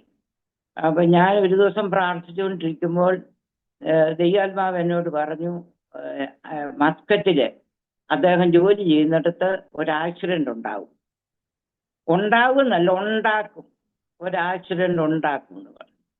അതിൽ നിന്ന് ഒരു തലമുടി നാരിന് പോലും കേടുവരാതെ പുറത്തു കൊണ്ടുവരും, ജോലി നഷ്ടപ്പെടും, നാട്ടിൽ കൊണ്ടുവരും, എൻ്റെ പ്രവൃത്തി ഞാൻ തികച്ചെടുക്കും എന്ന് പറഞ്ഞു. അപ്പം ഞാൻ പെട്ടെന്ന് അത് പുള്ളിക്ക് എഴുതി, ഇങ്ങനെ ദൈവാത്മാവ് എനിക്ക് വെളിപ്പെടുത്തി തന്നിട്ടുണ്ട്, അതുകൊണ്ട് മദ്യപിച്ചിട്ട് വാഹനം ഓടിക്കരുത്, വളരെ കരുതലോടെ ജീവിക്കണം, ദൈവത്തോടെ അടുത്ത് ജീവിക്കണം എന്നൊക്കെ പറഞ്ഞ് ഞാൻ ഇങ്ങനെ അദ്ദേഹത്തിന് കത്ത് എഴുതി. ആ കത്ത് കിട്ടിയപ്പോൾ എനിക്ക് മറുപടി തന്നത് ഇങ്ങനെയാണ്: ഈ പെണ്ണുങ്ങൾ കാണുന്ന പൊട്ട സ്വപ്നങ്ങൾ പറഞ്ഞ് എന്നെ ഭയപ്പെടുത്താണ്ട, എനിക്ക് ജീവിക്കാൻ അറിയാം, എനിക്ക് ഇത്രയും പ്രായമായി, എങ്ങനെയാ മുമ്പോട്ട് പോകേണ്ടത് എനിക്ക് നന്നായിട്ട് അറിയാം എന്നും പറഞ്ഞ് എനിക്ക് മറുപടി തന്നു. ആ കത്ത് കയ്യിൽ വെച്ചുകൊണ്ട് എൻ്റെ കൂടെ അന്ന് സഹകരിക്കുന്ന 4 ദൈവദാസിമാരുണ്ട്. അവരിൽ 2 പേരിപ്പം കർത്താവിൻ്റെ സന്നിധിയിൽ വിശ്രമിക്കുന്നു, അല്ലാത്ത 2 പേര് ജീവനോടുണ്ട്. ഇപ്പോഴും ഞങ്ങൾ തമ്മിൽ കോണ്ടാക്റ്റ് ഉണ്ട്. അവരോട് ഞാൻ വിവരം പറഞ്ഞു, മക്കളെ നമുക്ക് ഉപവസിച്ച് പ്രാർത്ഥിക്കാം, ദൈവത്തിന്റെ പ്രവൃത്തി ഈ ദിവസങ്ങളിൽ വെളിപ്പെടണം, അദ്ദേഹം വിശ്വസിക്കുമാർ ദൈവത്തിന്റെ കാര്യം പ്രവർത്തിക്കണം എന്ന് പറഞ്ഞ് ഞങ്ങൾ ഉപവസിക്കാൻ തുടങ്ങി. ഉപവസിച്ച് പ്രാർത്ഥിച്ചുകൊണ്ടിരുന്ന 3 ദിവസത്തെ ഉപവാസം കഴിഞ്ഞ് പിറ്റേന്ന് രാവിലെ അന്ന് ഞങ്ങളുടെ അടുത്ത കുറച്ച് ഒരു 4-5 വീട് അപ്പുറത്ത് ടെലിഫോണിലുള്ള ഒരു വീടുണ്ട്. അവിടോട്ടൊരു ഫോൺ കോൾ വന്നു. അദ്ദേഹത്തിൻ്റെ, എൻ്റെ ഭർത്താവിൻ്റെ കൂട്ടുകാരൻ വിളിച്ചിട്ട് എന്നെ കിട്ടിയില്ല, ആ വീട്ടുകാരോട് വിവരം പറഞ്ഞു, ഇന്നാരെ ഒന്ന് വിവരം ധരിപ്പിക്കണം എന്ന് പറഞ്ഞു. അങ്ങനെ വിവരം ഞങ്ങൾ അറിയുവാനിടയായി. അവിടെ അന്ന് ഓഗസ്റ്റ് മാസമാണ്, ഓണത്തിൻ്റെ സെലിബ്രേഷൻ കഴിഞ്ഞിട്ട് പുള്ളി കമ്പനിയുടെ വാഹനം എടുത്തുകൊണ്ട് വേറെ 3-4 കൂട്ടുകാരും ഉണ്ട്, എല്ലാവരും കൂടെ മദ്യപിച്ചിട്ട് തിരിച്ച് റൂമിലോട്ട് വരുന്ന സമയത്ത് ഒരു അറബിയുടെ കാറുമായിട്ട് കാറ് കൂട്ടിയിടിച്ചു. എങ്ങനെയാണെന്നുള്ളത് പുള്ളിക്ക് എക്സ്പേർട്ടായിട്ടുള്ള ഒരു ഡ്രൈവറാണ് അദ്ദേഹം, മിലിറ്ററിയിലും വാഹനം കൈകാര്യം ചെയ്തിട്ടുള്ള. എങ്ങനെയാണെന്ന് പുള്ളിക്ക് അന്നും അറിയത്തില്ല, ഇന്നും അറിയത്തില്ല. 2 കാറും കണ്ടാൽ തവിട് പൊടിയായി. അതിൻ്റെ ഫോട്ടോ പിന്നീട് ഞങ്ങൾ ലഭിക്കാനിടയായി. കാറ് ഇടിച്ചു കിടക്കുന്ന പുള്ളിക്കാരന് ചില്ല് പൊട്ടി ഈ മുഖത്തിൻ്റെ ഭാഗത്ത് ഒരു ചെറിയ പോറല്, അത് മാത്രമേ ഉള്ളൂ. അല്ലാതെ പുള്ളിക്ക് കാര്യമായ ആർക്കും ഒരു ദോഷവും വന്നില്ല. ജീവനാപത്ത് വരാൻ കർത്താവ് അനുവദിച്ചിട്ടില്ല. ദൈവം പറഞ്ഞ പോലെ തന്നെ ഒരു ആക്സിഡന്റ് വരുത്തി. അപ്പോഴും പുള്ളി നല്ല മദ്യപിച്ചിരിക്കുകയാണ്. അവിടെ അവർ ചെക്ക് ചെയ്തപ്പോൾ മദ്യപിച്ചിട്ടുണ്ട്. അതവിടെ ഭയങ്കര പ്രശ്നമാണ്. മദ്യപിച്ചിട്ട് വാഹനം ഓടിക്കുക, മദ്യപിച്ച് പൊതുസ്ഥലത്ത് പോവുക എന്നുള്ളത് ഗൾഫിലെ നിയമം അനുസരിച്ച് വലിയ കുറ്റമാണ്. അവിടുന്ന് തന്നെ നേരെ പുള്ളി അങ്ങ് അതിൻ്റെ കാര്യങ്ങളൊക്കെ ക്രമീകരിക്കുന്നതിന് ജയിലിലോട്ട് മാറ്റി. അങ്ങനെ ഞങ്ങളിവിടെ പ്രാർത്ഥിച്ചുകൊണ്ടേയിരുന്നു. അപ്പോഴും പുള്ളിയുടെ വിചാരം, അദ്ദേഹത്തിൻ്റെ വിചാരം ജോലി നഷ്ടപ്പെടത്തില്ലെന്ന്. കാരണം അദ്ദേഹത്തിൻ്റെ മാനേജർക്ക് അദ്ദേഹത്തെ ഭയങ്കര കാര്യം എന്നോട് പലപ്പോഴും പറഞ്ഞിട്ടുണ്ട്. അദ്ദേഹത്തിന് എന്നെ ഭയങ്കര ജീവനാണ്. ഏതായാലും 3 മാസത്തേക്ക് ശിക്ഷ ലഭിച്ചു. ആളുകൾക്ക് കുഴപ്പമൊന്നും ഇല്ലാത്തതുകൊണ്ട് മറ്റൊരു വിധത്തിലോട്ട് അവിടുത്തെ കാര്യങ്ങൾ മാറിയില്ല. പുള്ളി തിരിച്ച് ജോലി സ്ഥലത്ത് വന്നു. റിപ്പോർട്ട് ചെയ്യാൻ ചെന്നപ്പോഴാണ് അതേ മാനേജർ തന്നെ, അതെപ്പോഴും എന്നോട് കൂടെ പറയുന്നു, ആ മാനേജർ തന്നെ പുള്ളിയുടെ മുഖത്ത് നോക്കി പറഞ്ഞു, ഇനി നിന്നെ ഇവിടെ ജോലിക്ക് ആവശ്യമില്ല. നിയമം തെറ്റിക്കുന്ന ഒരാളെ ഈ കമ്പനിക്ക് ആവശ്യമില്ല. ടാർമാക്ക് എന്ന് പറയുന്ന കമ്പനിയിലാണ് അദ്ദേഹം ജോലി ചെയ്തുകൊണ്ടിരിക്കുന്നത്. ഇനി ജോലിയില്ല, പാക്ക് ചെയ്തു പൊക്കോളാൻ പറഞ്ഞു. അങ്ങനെ വളരെ നിരാശപ്പെട്ട് താൻ ഭവനത്തിലേക്ക് മടങ്ങി വന്നു. ഇങ്ങനെ വരുന്നെന്നുള്ളത് ഒരു ലെറ്റർ ജയിലിനകത്തുനിന്ന് പുള്ളിക്ക് എഴുതാനൊക്കത്തില്ല. പുറത്ത് കൂട്ടുകാർ സന്ദർശിക്കാൻ ചെല്ലുമ്പോൾ പറഞ്ഞ് അങ്ങനെ ഒരു കൂട്ടുകാരനെ ഞങ്ങളെ വിവരം അറിയിച്ച് ഇത്രാം തീയതി തിരുവനന്തപുരത്ത് വരുമെന്ന് പറഞ്ഞു. ഞാനും കുഞ്ഞുങ്ങളും കൂടെ പോയി സ്വീകരിച്ചു, സന്തോഷത്തോടെ സ്വീകരിച്ചു കൊണ്ടുവന്നു. 2 ദിവസം പുള്ളി മദ്യപിക്കാതെ അടങ്ങി വീട്ടിലിരുന്നു. ഞങ്ങളുടെ കൂടെ വളരെ സന്തോഷത്തോടെ സഹകരിക്കും. ആള് വളരെ ആത്മാർത്ഥതയുള്ള ഒരാളാണ്, വളരെ സ്നേഹമുള്ള ഒരാളാണ്. പക്ഷെ മദ്യം ചെന്ന് കഴിയുമ്പോൾ പുള്ളി അല്ലാതായിത്തീരുന്ന ഒരു അനുഭവമായിരുന്നു. അങ്ങനെ വീട്ടിൽ വന്ന് ഞങ്ങളുടെ കൂടെ 2 ദിവസം സന്തോഷമായിട്ടിരുന്നു. 3-ാമത്തെ ദിവസം കൂട്ടുകാർ വന്നു, വിളിച്ചു. പുള്ളിയെ കൊണ്ടുപോയി നിറയെ മദ്യം കഴിച്ചു തിരിച്ച് ഭവനത്തിൽ വന്നിട്ട് താൻ ഉപയോഗിക്കുന്ന ഒരു കത്തിയുണ്ട്, എപ്പോഴും കൊണ്ടു കിടക്കുന്ന ഒരു കത്തിയുണ്ട്. അത് എടുത്തോളപ്പം ഞാൻ ചോദിച്ചു എവിടെ പോയെന്താ? അത് എനിക്ക് ഒരാളോട് കണക്ക് തീർക്കാനുണ്ടെന്ന് പറഞ്ഞു. ഞാൻ ചോദിച്ചു ആരോടപ്പം? ഞങ്ങളുടെ അടുത്തുള്ള ഒരു അതേപോലെ മദ്യപിച്ച് ലക്ക് കെട്ട് കിടക്കുന്ന ഒരു മനുഷ്യൻ.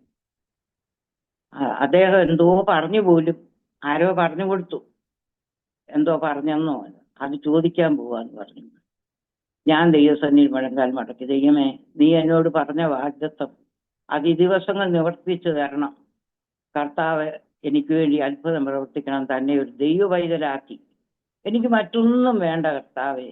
എനിക്ക് ലോകത്തിലെ ഒരു സുഖസൗകര്യം വേണ്ട. അതിന്നും എന്നും ഞാൻ പറയുന്ന ഒരു കാര്യമാണ്. എനിക്ക് വലിയ സുഖസൗകര്യങ്ങളൊന്നും വേണ്ട. വിശ്വസ്തയോടെ കർത്താവിനെ സേവിച്ച് എൻ്റെ സ്വന്തം ഭവനത്തിൽ വേഗം എത്തിച്ചേരണം. ആ ഒരൊറ്റ കാര്യമേ ഞാൻ ദൈവത്തോട് എപ്പോഴും പറയും. ഇപ്പോഴും അത് തന്നെയാണ് ഞാൻ പ്രാർത്ഥിച്ചുകൊണ്ടിരിക്കുന്നത്. ലോകത്തിൽ ഒരു സുഖസൗകര്യം എനിക്ക് വേണ്ട കർത്താവേ. നിന്റെ പിന്നാലെ വരണം, നിന്നിൽ ചേരണം. അതാണ് എൻ്റെ ആഗ്രഹം. അങ്ങനെ ഞാൻ ദൈവത്തോട് പറഞ്ഞു, കർത്താവേ എനിക്കൊരു കുടുംബജീവിതം നീ തന്നു. ഇത്രത്തോളം അനുഭവങ്ങൾ കൂടെ ഞാൻ മുമ്പോട്ട് വന്നു.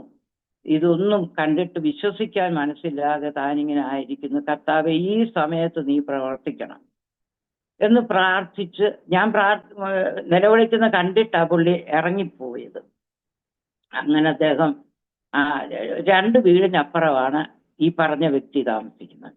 അവിടെ ചെന്നപ്പോൾ അദ്ദേഹവും മദ്യപിച്ച് സന്ധ്യാസമയമാണ് ചാരികസേരയിൽ ഇങ്ങനെ വെളിയിൽ തിണ്ണയിൽ കിടക്കുക. ആ വീടിൻ്റെ അടുത്ത് ചെന്നപ്പോൾ എൻ്റെ ഹസ്ബൻഡിൻ്റെ ശരീരം മുഴുവന് അങ്ങ് തളർന്നു. ശരീരം മുഴുവൻ അങ്ങ് വിറയ്ക്കാൻ തുടങ്ങി. കയ്യിലിരുന്ന കത്തി താഴെ പോയി. അവിടെ ഒരു സ്റ്റെപ്പ് മുമ്പോട്ടോ പിന്നോട്ടോ പോകാനൊക്കാതെ സ്റ്റക്കായി പുള്ളി. അങ്ങനെ എങ്ങനോ കുനിഞ്ഞ് ആ കത്തിയെടുത്ത് തിരിച്ചു വന്നപ്പോൾ ഞാനും കുഞ്ഞുങ്ങളും കൂടെ പ്രാർത്ഥിക്കുക, ദൈവസന്നിധിയിൽ കരയുക.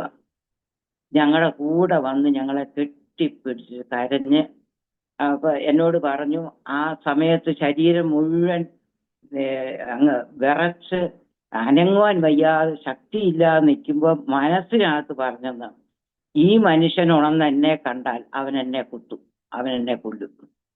അതുകൊണ്ട് ദൈവമേ നീ ജീവിക്കുന്ന ദൈവമാണെങ്കിൽ എനിക്ക് ശക്തി തരണം, എന്നെ മടക്കി എൻ്റെ ഭവനത്തിൽ കൊണ്ടുവരും. ഞാൻ ഇനി തെറ്റിലോട്ട് പോകത്തില്ല കർത്താവെ, ആവർത്തിക്കത്തില്ല എന്ന് പറഞ്ഞ് മനസ്സുകൊണ്ട് പ്രാർത്ഥിച്ചു. നാവ് പോലും ബന്ധിച്ചു. അങ്ങനെ പുള്ളി തിരിച്ചു വന്ന് എൻ്റെ മക്കളെ കെട്ടിപ്പിടിച്ച് ഒരുപാട് സമയം കരഞ്ഞു. സകല വിഷയങ്ങളും ദൈവസന്നിധിയിൽ അവിടെ ഇരുന്ന് ഏറ്റു പറഞ്ഞ് ഉപേക്ഷിച്ചു.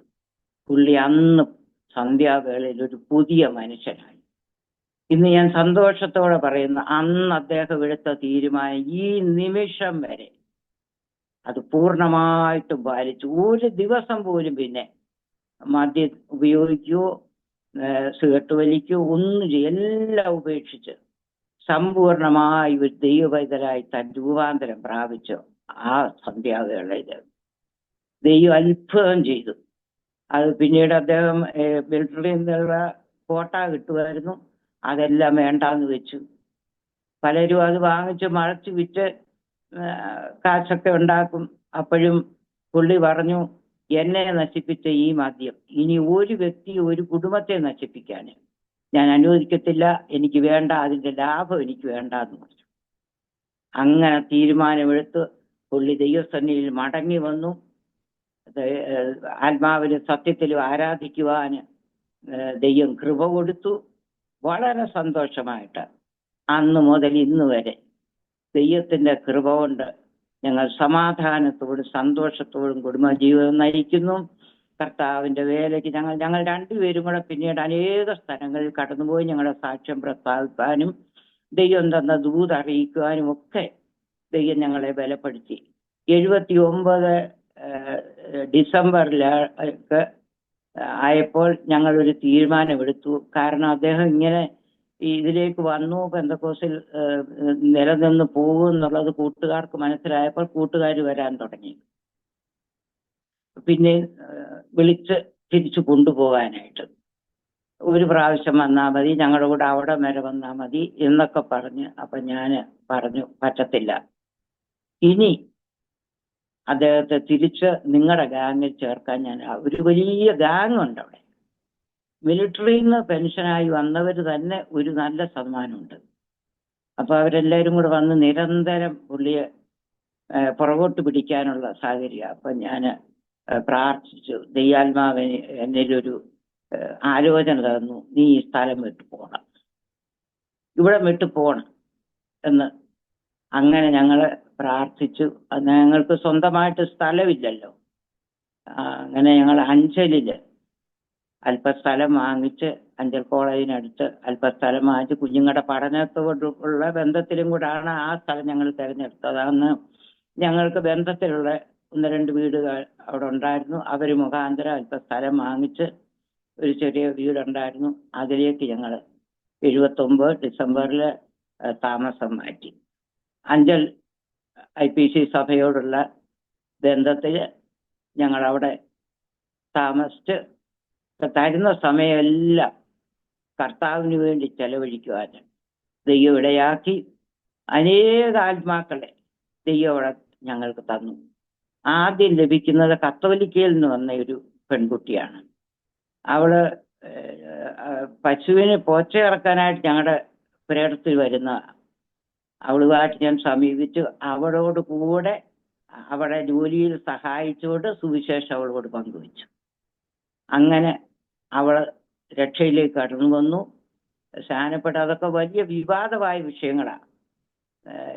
അവളുടെ പിതാവെന്ന് പറയുന്നത് മദ്യപാനി മാത്രമല്ല, മറ്റ് ദുർഭൂതങ്ങളെ സേവിക്കുന്ന ഒരു ആളും കൂടായിരുന്നു. അങ്ങനെ അവിടെ സ്നാന സമയത്തൊക്കെ വലിയ പ്രതിസന്ധിയായി. കുളത്തൂപ്പുഴ ആറ്റിലാണ് സ്നാനപ്പെടുത്താനായിട്ട് കൊണ്ടുപോയത്. ആ വിവരം അറിഞ്ഞു. ആദ്യത്തെ സ്നാനമായിട്ട് അവളെ സ്നാനപ്പെടുത്തി. ഞാനും മറ്റുള്ളവരും കൂടെ ഭവനത്തിലേക്ക് മടങ്ങി. അപ്പം രക്ഷിക്കപ്പെട്ട് കഴിഞ്ഞപ്പോൾ അവിടെ ഭവനത്തിൽ അവളെ കയറ്റാതായി. അങ്ങനെ ഞങ്ങളിഞ്ഞ് പോന്നു കഴിഞ്ഞപ്പോൾ സ്നാനക്കടവിൽ അവരുടെ പിതാവും മറ്റ് ബന്ധുക്കളും കൂടെ ചെന്ന് വലിയ പ്രശ്നങ്ങളൊക്കെ ഉണ്ടാക്കി. അങ്ങനെ അവിടെ ഭവനത്തിൽ അവളെ കയറ്റാതായപ്പോൾ എൻ്റെ ഭവനത്തിൽ പാർത്ത് അവളെ അഭിഷേകം പ്രാപിക്കാനും ഒക്കെ ദൈവം ഇടയാക്കി. ഒരു ദിവസം അവളുടെ പിതാവിൻ്റെ സ്ഥലത്തില്ലെന്നുള്ളത് മനസ്സിലാക്കിക്കൊണ്ട് ഞങ്ങൾ അവരുടെ ഭവനത്തിൽ ചെന്നു. മാതാവിനോട് സുവിശേഷം എല്ലാം പറഞ്ഞു. ഞങ്ങളൊരു സന്ധ്യാവേളയിൽ അവിടെ ഞാൻ മാതാവിനോട് പറഞ്ഞു, നമുക്ക് അല്പസമയം പ്രാർത്ഥിക്കാം എന്ന് പറഞ്ഞ് അവരെ ഇരുത്തി ഞങ്ങൾ പ്രാർത്ഥിക്കാൻ തുടങ്ങി. ആ പ്രാർത്ഥന മണിക്കൂറുകൾ നീണ്ടു. അപ്പോഴുണ്ട് ഇദ്ദേഹം ഇവളുടെ പിതാവ് മദ്യപിച്ച് വന്ന് ഞങ്ങൾ റൗണ്ടില് ഒരു 5-6 പേരിരുന്ന് പ്രാർത്ഥിക്കുക. അതിന്റെ നടുക്കോട്ട് വന്ന് ഇരുന്നിട്ട് അലറി വിളിക്കാൻ തുടങ്ങി.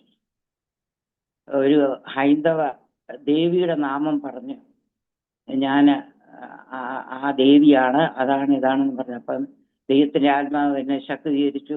ഞാൻ ആത്മാവിൽ ശാസിച്ചു, മൗനമായിരിക്കാൻ പറഞ്ഞു. അങ്ങനെ അവിടെ ഇരുന്നു. അങ്ങനെ ഞങ്ങൾ ആരാധിച്ചുകൊണ്ടിരിക്കുന്നതിന്റെ മധ്യേ ആ ശക്തി അദ്ദേഹത്തിൽ നിന്ന് പുറത്തുപോയി. വലിയ ബഹളം ഉണ്ടാക്കിയ പുറത്തു വന്നെ. ഇതെല്ലാം കണ്ടുകൊണ്ട് ആ സഹോദരിക്ക് അവര് രണ്ടുപേരേ ഉള്ളൂ, ഒരു സഹോദരൻ്റെ ഒരു സഹോദരി. ആ സഹോദരനെ ഈ പിതാവ് വിവരം അറിയിച്ചു, മകൾ ഇങ്ങനെ പെന്തക്കോസ്തിൽ പോയി, അതുകൊണ്ട് ഒരു തീരുമാനത്തിലെത്തണം, നീ വരണമെന്ന് മറ്റേ എഴുതിയിരുന്നു. അതിനുവേണ്ടി അവൻ വന്നതാ. അവൻ ട്രെയിനിൽ വന്ന് വീട്ടിലെത്തുമ്പോൾ ഈ രംഗമാണ് കാണുന്നത്. പിതാവ് നടുക്കും, ഞങ്ങൾ ചുറ്റുമിരുന്ന് പ്രാർത്ഥിച്ച് പിതാവ് എന്റെ ശരീരത്തിൽ നിന്ന് ഈ ദുരാത്മാവ് ഇറങ്ങിപ്പോകുന്ന ആ സന്ദർഭം അവൻ കണ്ടു. അടുത്ത മുറിയിൽ വന്നിരുന്നു. എല്ലാവരും ആത്മവ്യാപാരത്തിൽ നിന്ന് മാറിയപ്പോഴും എന്നിൽ എന്തോ ഒരു വലിയ ശക്തി പിന്നെയും ഞാൻ ഏതോ പുതിയ ഭാഷ സംസാരിച്ചുകൊണ്ടിരിക്കുക. ഒരുപാട് സമയം ഞാൻ ആത്മാവിൽ ആ അന്യഭാഷയിൽ സംസാരിച്ചുകൊണ്ടിരുന്നു. പ്രാർത്ഥിച്ച് അവസാനിച്ചപ്പോൾ ഈ സഹോദരനെ കരഞ്ഞുകൊണ്ട് അരിക്കലോട്ട് വന്നേച്ച് പറഞ്ഞു, അമ്മാമ്മ സംസാരിച്ചത് മറാഠിയിലാണ്, എന്നോടാണ് സംസാരിച്ചത് എന്ന് പറഞ്ഞ് അന്ന് അവനും ആ പിതാവും മാതാവും എല്ലാം രക്ഷയുടെ അനുഭവത്തിലേക്ക് വരുവാനും സഭയോട് ചേർന്ന് ദൈവത്തെ ആരാധിപ്പാനും ഒക്കെ ദൈവം കൃപ വന്നു. അങ്ങനെ അനേക ഇടങ്ങളിൽ മദ്യപാനികളുടെ ഇടയിൽ ഒക്കെ ഇറങ്ങിപ്പോയി. കുഞ്ഞുങ്ങളെ സ്കൂളിൽ വിട്ടു കഴിഞ്ഞാൽ ഞങ്ങൾ ഒരുമിച്ച് അനേക ഭവനങ്ങളിൽ പോയി ഞങ്ങളുടെ കാര്യങ്ങൾ സാക്ഷ്യം പ്രസ്താവിക്കുകയും അവർക്ക് വേണ്ടി പ്രാർത്ഥിക്കുകയും ഒക്കെ ചെയ്തുകൊണ്ടിരുന്നു. അങ്ങനെ അനേകരെ ദൈവം അവിടുന്ന് ആത്മാക്കളെ ഞങ്ങൾക്ക് തന്നു. അതിന്റെ മധ്യ ഒരുപാട് പ്രതിസന്ധികൾ ഞങ്ങൾ അനുഭവിക്കേണ്ടി. ഓരോ ജീവിതങ്ങളും വിടുവിക്കപ്പെടുമ്പോൾ ശത്രു അതുപോലെ ഞങ്ങൾക്കെതിരെ ആഞ്ഞടിച്ചു. ഒത്തിരി ആക്ഷേപങ്ങളും നിന്ദകളും ഒക്കെ തിരുനാമത്തിനു വേണ്ടി സഹിപ്പാൻ കർത്താവ് കൃപ തന്നു. തളർന്നു പോകാതെ ഓടുവാൻ ദൈവം ബലപ്പെടുത്തി. പലപ്പോഴും ഇതൊന്നും വേണ്ടാന്ന് വെച്ച് പിൻപോട്ട് പോകുവാൻ ഉള്ള പ്രതിസന്ധികൾ വരെ ഞങ്ങളുടെ മുൻപിൽ വന്നു. സഭയ്ക്കകത്തു നിന്ന് ഞങ്ങൾ നിമിത്ത രക്ഷയിലേക്ക് കടന്നു വന്നവരെ തന്നെ ഞങ്ങൾക്കെതിരെ ശത്രു തിരിപ്പിച്ച് അങ്ങനെ അനേക സന്ദർഭം. പിന്നീടെല്ലാം ദൈവത്തിന്റെ ആത്മാവ് അതെല്ലാ കാര്യങ്ങളും ക്രമീകരിച്ചു. ദൈവാത്മാവ് എന്നോട് എനിക്ക് ഉപദേശിച്ച് തന്ന ഒരു വിഷയം എന്ന് പറയുന്നത്, നിങ്ങളെ കൊണ്ട് എല്ലാ തിന്മയും കളവായി പറയുമ്പോൾ നിങ്ങൾ സന്തോഷിക്കണം. ദൈവത്തിന് പലപ്പോഴും ഞാൻ ആ വിഷയത്തിൽ വരുമ്പോൾ എനിക്ക് വല്ലാത്ത മനോഭാരം ഉണ്ടാകും. അന്നേരം ഞാൻ ദൈവസന്നിധിയിൽ ഇരുന്നപ്പോൾ ഒരു ദിവസം ദൈവത്തിന്റെ ആത്മാവ് എന്നോട് പറഞ്ഞു, നീ മൗനമായിട്ടിരിക്കണം, ഒരു വിഷയത്തിലും നീ പ്രതിപാദിക്കാൻ പോകരുത്, അവരോട് ചോദിക്കാൻ പോകരുത്, സകലതും ക്ലിയർ ആക്കാൻ എനിക്ക് കഴിയും, സത്യം പുറത്തു കൊണ്ടുവരുവാന് എനിക്ക് കഴിയും, നീ എൻ്റെ പ്രവൃത്തിക്ക് വേണ്ടി കാത്തിരിക്കണം. അങ്ങനെ അനേക സന്ദർഭങ്ങൾ ഉണ്ടായി. ആ പ്രതിസന്ധിയിൽ നിന്നവർക്ക് വേണ്ടി പ്രാർത്ഥിപ്പാനും അവരുടെ കഷ്ടസമയത്ത് അവരെ സഹായിപ്പാനും ഒക്കെ ദൈവം ഞങ്ങൾക്ക് കൃപ തന്നു. ഞങ്ങളെ കർത്താവ് നടത്തി. നന്ദിയോടെ ദൈവത്തിന് സ്തോത്രം കരയറ്റുന്നു. അവിടെ ചില സ്ഥലങ്ങളിൽ കർത്താവിൻ്റെ പുതിയ വേല ആരംഭിക്കുവാന്, കൈത്താങ്ങൽ കൊടുക്കുവാന് ഒക്കെ ദൈവം ഞങ്ങളെ ബലപ്പെടുത്തി.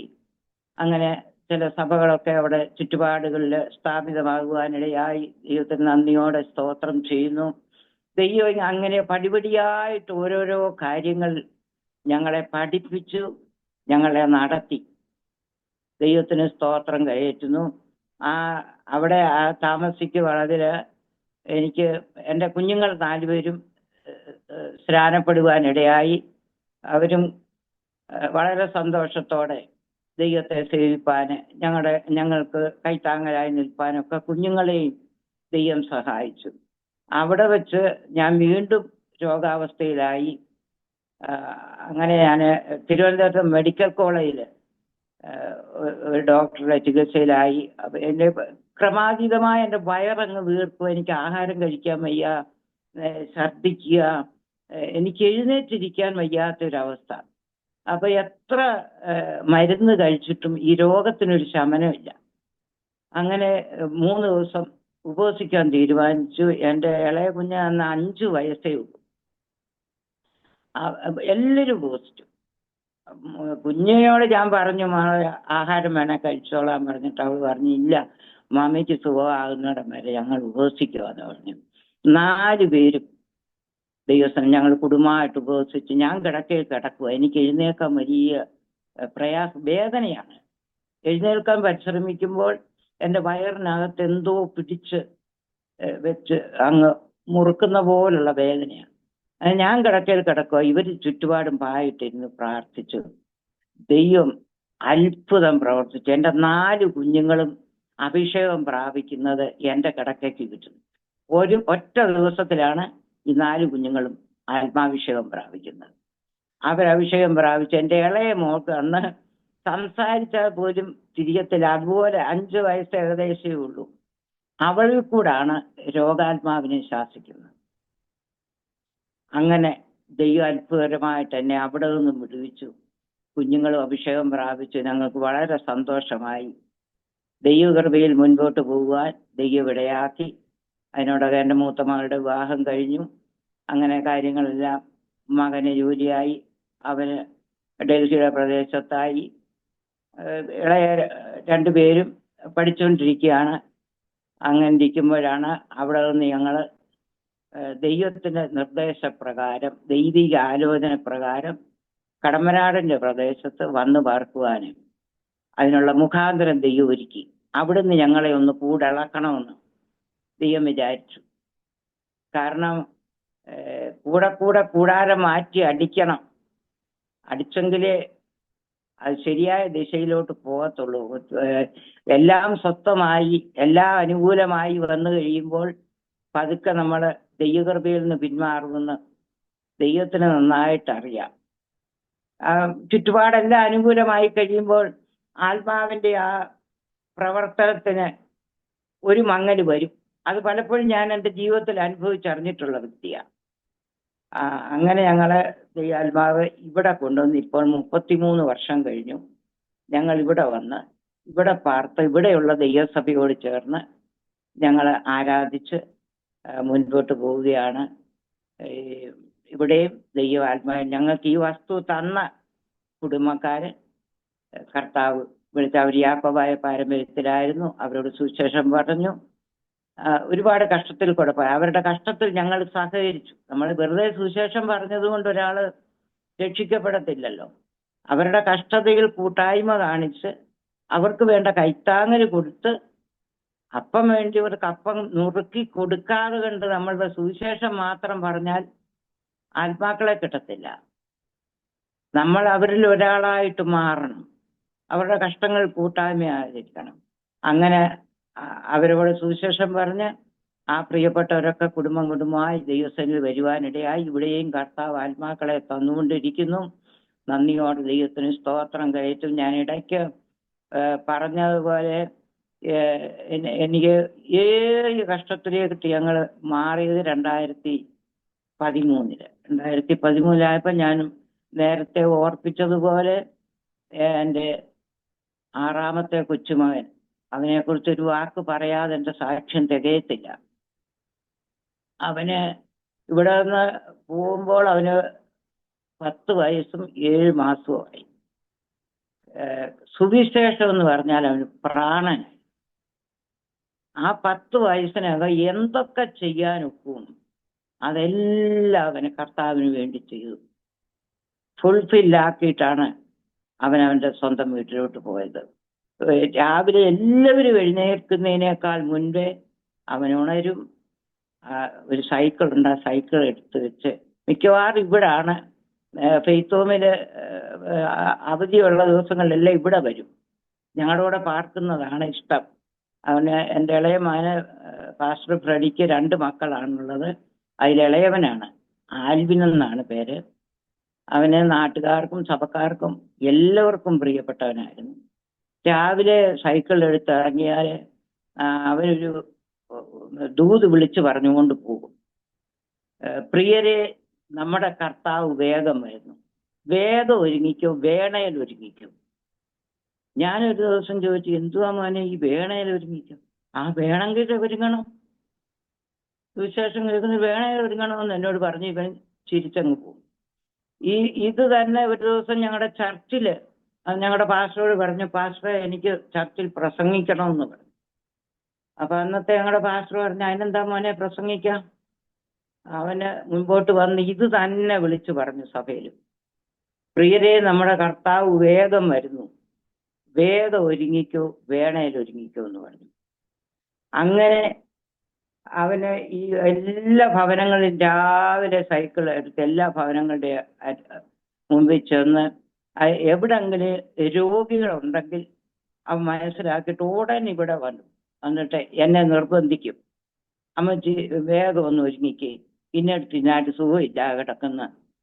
ഞാൻ പറഞ്ഞു, മോനെ വഴി എനിക്ക് ജോലിയുണ്ട്, ജോലിയൊക്കെ പിന്നെ വന്ന് ചെയ്യാം, അവിടെ പോയി ഒന്ന് പ്രാർത്ഥിച്ചിട്ട് വന്നിട്ട് ചെയ്യാമെന്ന് പറയും. അത്രയ്ക്ക് ഉത്സാഹമുള്ളതിനായിട്ട് കർത്താവിന്റെ വേലയ്ക്ക് കൈത്താങ്ങൽ കൊടുത്ത് അവൻ മുഖാന്തരവും ആത്മാക്കളുടെ അവരുടെ ചർച്ചയിൽ വന്നിട്ടുണ്ട്. അവന്റെ കൂടെ പഠിക്കുന്ന പൈതങ്ങളോട് അവൻ സുവിശേഷം പറഞ്ഞ് അങ്ങനെ സൺഡേ സ്കൂളിൽ വന്നിട്ട് ആ കുടുംബ രക്ഷയിലേക്ക് കടന്നു വന്നിട്ടുള്ള അനുഭവങ്ങളുണ്ട്. അവന് കടന്നു പോകുന്നതിന് മുൻപ് തലേ ആഴ്ച ഇവിടെ ഉണ്ടായിരുന്നു, ഞങ്ങളുടെ കൂടെ ഇവിടെ ഉണ്ടായിരുന്നു. അവന് ഒരുപാട് കാര്യങ്ങൾ അവന് എന്നോട് സംസാരിച്ചു, അവന്റെ പിതാവിനോട് സംസാരിച്ചു. അവന് സ്നാനപ്പെടണമെന്ന് വലിയ ആഗ്രഹമാണ്. എന്നോട് പറഞ്ഞു, അമ്മച്ചി എനിക്ക് സ്നാനപ്പെടണം. ഞാൻ പറഞ്ഞു, മോനെ വചനത്തിൽ കുറച്ചുകൂടെ ഒക്കെ ഉറച്ചിട്ട് മതി സ്നാനം, ഇച്ചിരി കഴിയട്ടെന്ന് പറഞ്ഞു. ഞാൻ മരിച്ചാൽ എനിക്ക് നിത്യതയിൽ പോകണ്ടേ? അപ്പൊ ഞാൻ പറഞ്ഞു, ഞാൻ ഈ വിഷയം ദൈവം എന്നിൽ നിന്ന് മറച്ചു, ആർക്കും ഒരു സൂചന പോലും ദൈവാത്മാ കൊടുത്തില്ല. ഞാൻ പറഞ്ഞു, മോനെ പോകുന്നതിന് തടസ്സമില്ല, സ്നാനം അല്ല കാര്യം, നീ മാനസാന്തരപ്പെട്ട പൈതലില്ലേ, നീ പോകുമെന്ന് പറഞ്ഞു. എന്നിട്ട് എന്നെ നിർബന്ധിച്ച്, എൻ്റെ പപ്പായോട് ഒന്ന് പറയുമോ അമ്മച്ചി എന്നെ ഒന്ന് സ്നാനപ്പെടുത്താനെന്ന് പറഞ്ഞു. അവൻ പിതാവിനോട് പറഞ്ഞപ്പോഴും അവനും പറഞ്ഞു, മോനെ ഇച്ചിരി കഴിയട്ടെ, ധൃതിയില്ല സ്നാനത്തിന് എന്ന് പറഞ്ഞു. അങ്ങനെ അവന് വന്നു. ഞങ്ങളുടെ ചർച്ചില് ലാസ്റ്റ് ഞായറാഴ്ച എൻ്റെ കൂടെ ആരാധനയ്ക്ക് വന്നു. പാസ്റ്ററോട് പറഞ്ഞു, പാസ്റ്ററങ്ങളെ എനിക്കൊരു പാട്ട് പാടണമെന്ന് പറഞ്ഞു. അങ്ങനെ പാസ്റ്റർ അനുവദിച്ചു. മുമ്പോട്ട് വന്ന് എന്നെ നിത്യതയോട് അടുപ്പിക്കുന്ന എല്ലാ അനുഭവങ്ങൾക്കും നന്ദി എന്നുള്ള പാട്ട് അവൻ പാടി. ആ പാട്ട് അവന്റെ അമ്മയുടെ ഫോണിൽ റെക്കോർഡ് ചെയ്തു വെച്ചു. ആ പാട്ടാണ് ഞങ്ങളുടെ എല്ലാം ഫോണിൽ ഇപ്പൊ റിംഗ്ടോണായിട്ട് ഞങ്ങൾ ഇട്ടിരിക്കുന്നത്. എന്നെ നിത്യയോട് അടുപ്പിക്കുന്ന എല്ലാ അനുഭവങ്ങൾക്കും നന്ദി. അപ്പൊ അവൻ കടന്നു പോകുന്നതിന് ചില മാസങ്ങൾക്ക് മുൻപ് മുതൽ ഇവൻ ചിലപ്പം രാത്രിയിൽ ഉറങ്ങി എണ്ണീറ്റ് വരുന്നുണ്ടെ പറയും, ഞാൻ ഇന്നലെ രാത്രിയിൽ എവിടാ പോയെന്നറിയാവോ? എവിടാ? ഞാൻ യേശുപ്പച്ചൻ്റെ അരികെ പോയി. അവിടെ എന്തൊരു ഭംഗിയാണെന്നറിയാവോ? അവിടെ പോയൊന്ന് അമ്മച്ചി കാണണം കാഴ്ചകൾ. എന്താ പാടാ അവിടെ ഇത്ര വിശേഷം? ഇതോടൊന്ന് കാണേണ്ട കാഴ്ച അമ്മച്ചി, എന്തെല്ലാം ഉണ്ടെന്നറിയാം. അതെല്ലാം ഭംഗിയായി ഒരു കവിതാ രൂപത്തില് ആ കൊച്ച് മനസ്സിൽ വന്ന വരികളെല്ലാം അവൻ എഴുതി വെച്ചു. അത് ഞങ്ങൾ പിന്നീട് അവൻ കടന്നു പോയതിന് ശേഷം അത് പ്രശസ്തനായ ഒരു പാട്ടുകാരനെ കൊണ്ട് അത് ട്യൂൺ ചെയ്ത് ഞങ്ങളത് ഒരു കവിത പോലാണ് അത് ഞങ്ങൾ റെക്കോർഡ് ചെയ്തു. 2013 മെയ് മാസം 15 ഇവന് പനിയാകുന്നു മോനെ. 4-5 ദിവസമേ കഷ്ടിച്ച് കിടന്നുള്ള അടൂരുള്ള ഹോസ്പിറ്റലിൽ അഡ്മിറ്റ് ചെയ്തു. അവിടുന്ന് തിരുവനന്തപുരം മെഡിക്കൽ കോളേജിലേക്ക് കൊണ്ടുപോയി. അവിടെ ചെന്നപ്പോഴാണ് ഡെങ്കു ഫീവറാണെന്ന് അറിയുന്നത്. എല്ലാ ദൈവമക്കൾക്കും വിവിധ മാധ്യമങ്ങൾ കൂടെ പ്രാർത്ഥനയ്ക്ക് അപേക്ഷിച്ച് എല്ലാവരും ദൈവസ്ഥലിൽ പ്രാർത്ഥിച്ചെങ്കിലും പ്രാർത്ഥന ദൈവം നിരസിച്ചു. അവനെ ഏറെ സ്നേഹിച്ചതുകൊണ്ട് മെയ് 15 പ്രഭാതത്തിൽ അവനെ കർത്താവ് കൊണ്ടുപോകുവാനിടയായി. അവന്റെ പിതാവ് അകത്ത് കയറി അവനെ പ്രാർത്ഥിച്ച് ദൈവകരങ്ങളിൽ ഏൽപ്പിച്ച് യാത്ര അയച്ചു. ദൈവത്തിന് നന്ദിയോടെ സ്തോത്രം ചെയ്യുന്നു. അവനിപ്പോൾ എൻ്റെ കർത്താവിൻ്റെ സന്നിധിയിലുണ്ട്. അത് ഞങ്ങൾക്ക് വളരെ ആശ്വാസമാണ്. 17 അവൻ്റെ അടക്ക ശുശ്രൂഷയെല്ലാം കഴിഞ്ഞു. 2014 വീണ്ടും ഞാൻ രോഗിയായി. ക്യാൻസർ പോസിറ്റീവ് ആണെന്ന് അറിഞ്ഞു. സർജറി കോട്ടയം കാരിത്താസിൽ കഴിഞ്ഞു.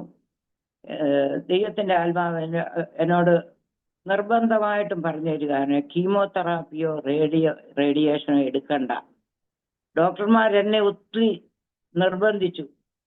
അവര് പറഞ്ഞു, ഇത് പിന്നെ അത് രണ്ടും എടുത്തില്ലെങ്കിൽ അമ്മയ്ക്ക് ഒരുപാട് പ്രയാസം ഉണ്ടാകും ഭാവിയിൽ എന്ന് പറഞ്ഞു. ഞാൻ പറഞ്ഞു, ഒരു പ്രയാസവും ഇല്ല, എൻ്റെ കർത്താവ് എന്നെ സൗഖ്യമാക്കും. ഇപ്പം കേടുവന്ന ഭാഗം നിങ്ങൾ നീക്കം ചെയ്തല്ലോ, ഇനിയുള്ളത് കർത്താവ് ചെയ്തോളൂ എന്ന് പറഞ്ഞ് ഞാൻ ധൈര്യപ്പെടുവാനിടയായി.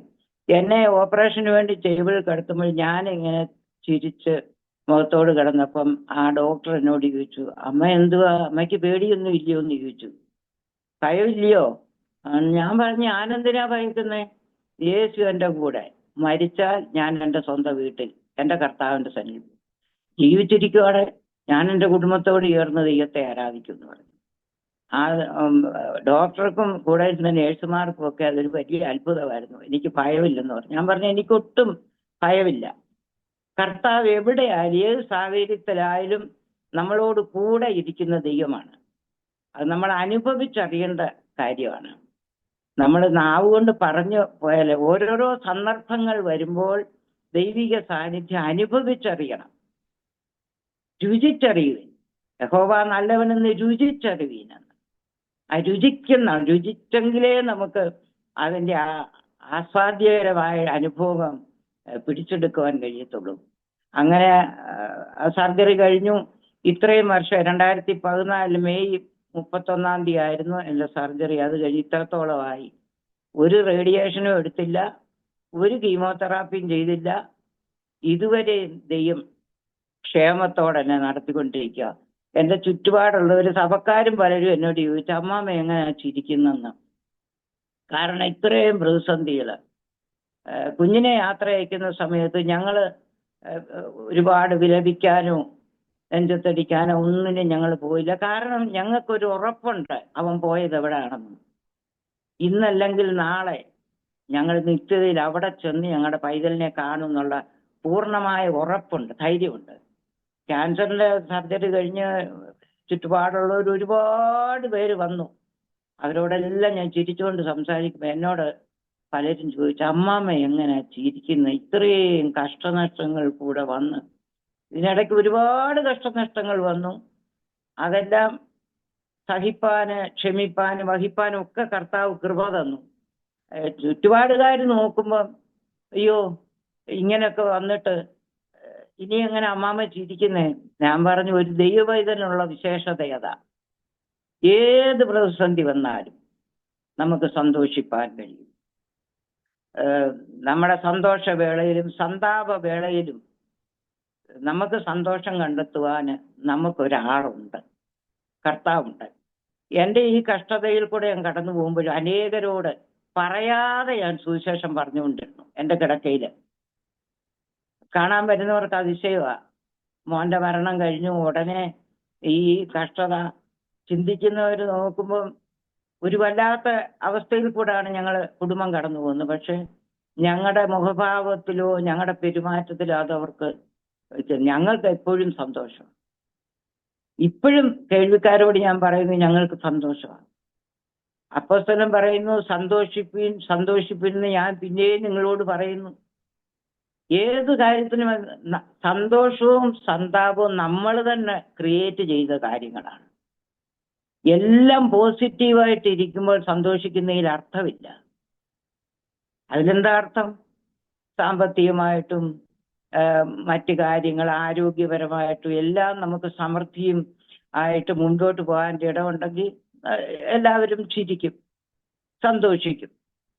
പക്ഷേ കഷ്ടങ്ങളിൽ സന്തോഷിക്കണം, കഷ്ടങ്ങളിൽ ആശ്വാസം പ്രാപിക്കണം.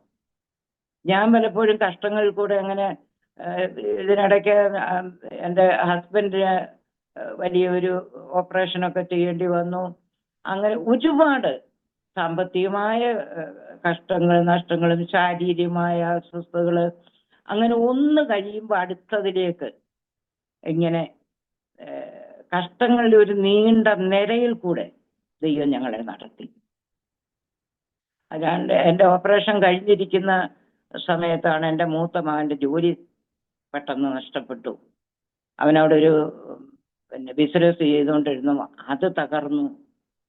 അത് അതിന്റെ പിൻപിലൊക്കെ ഒരുപാട് ഞങ്ങൾക്ക് ദൈവത്തോട് പരിഭവം പറയത്തക്ക നിലയിലുണ്ട്. കാരണം ഏറ്റവും അടുത്ത് നിന്നവര്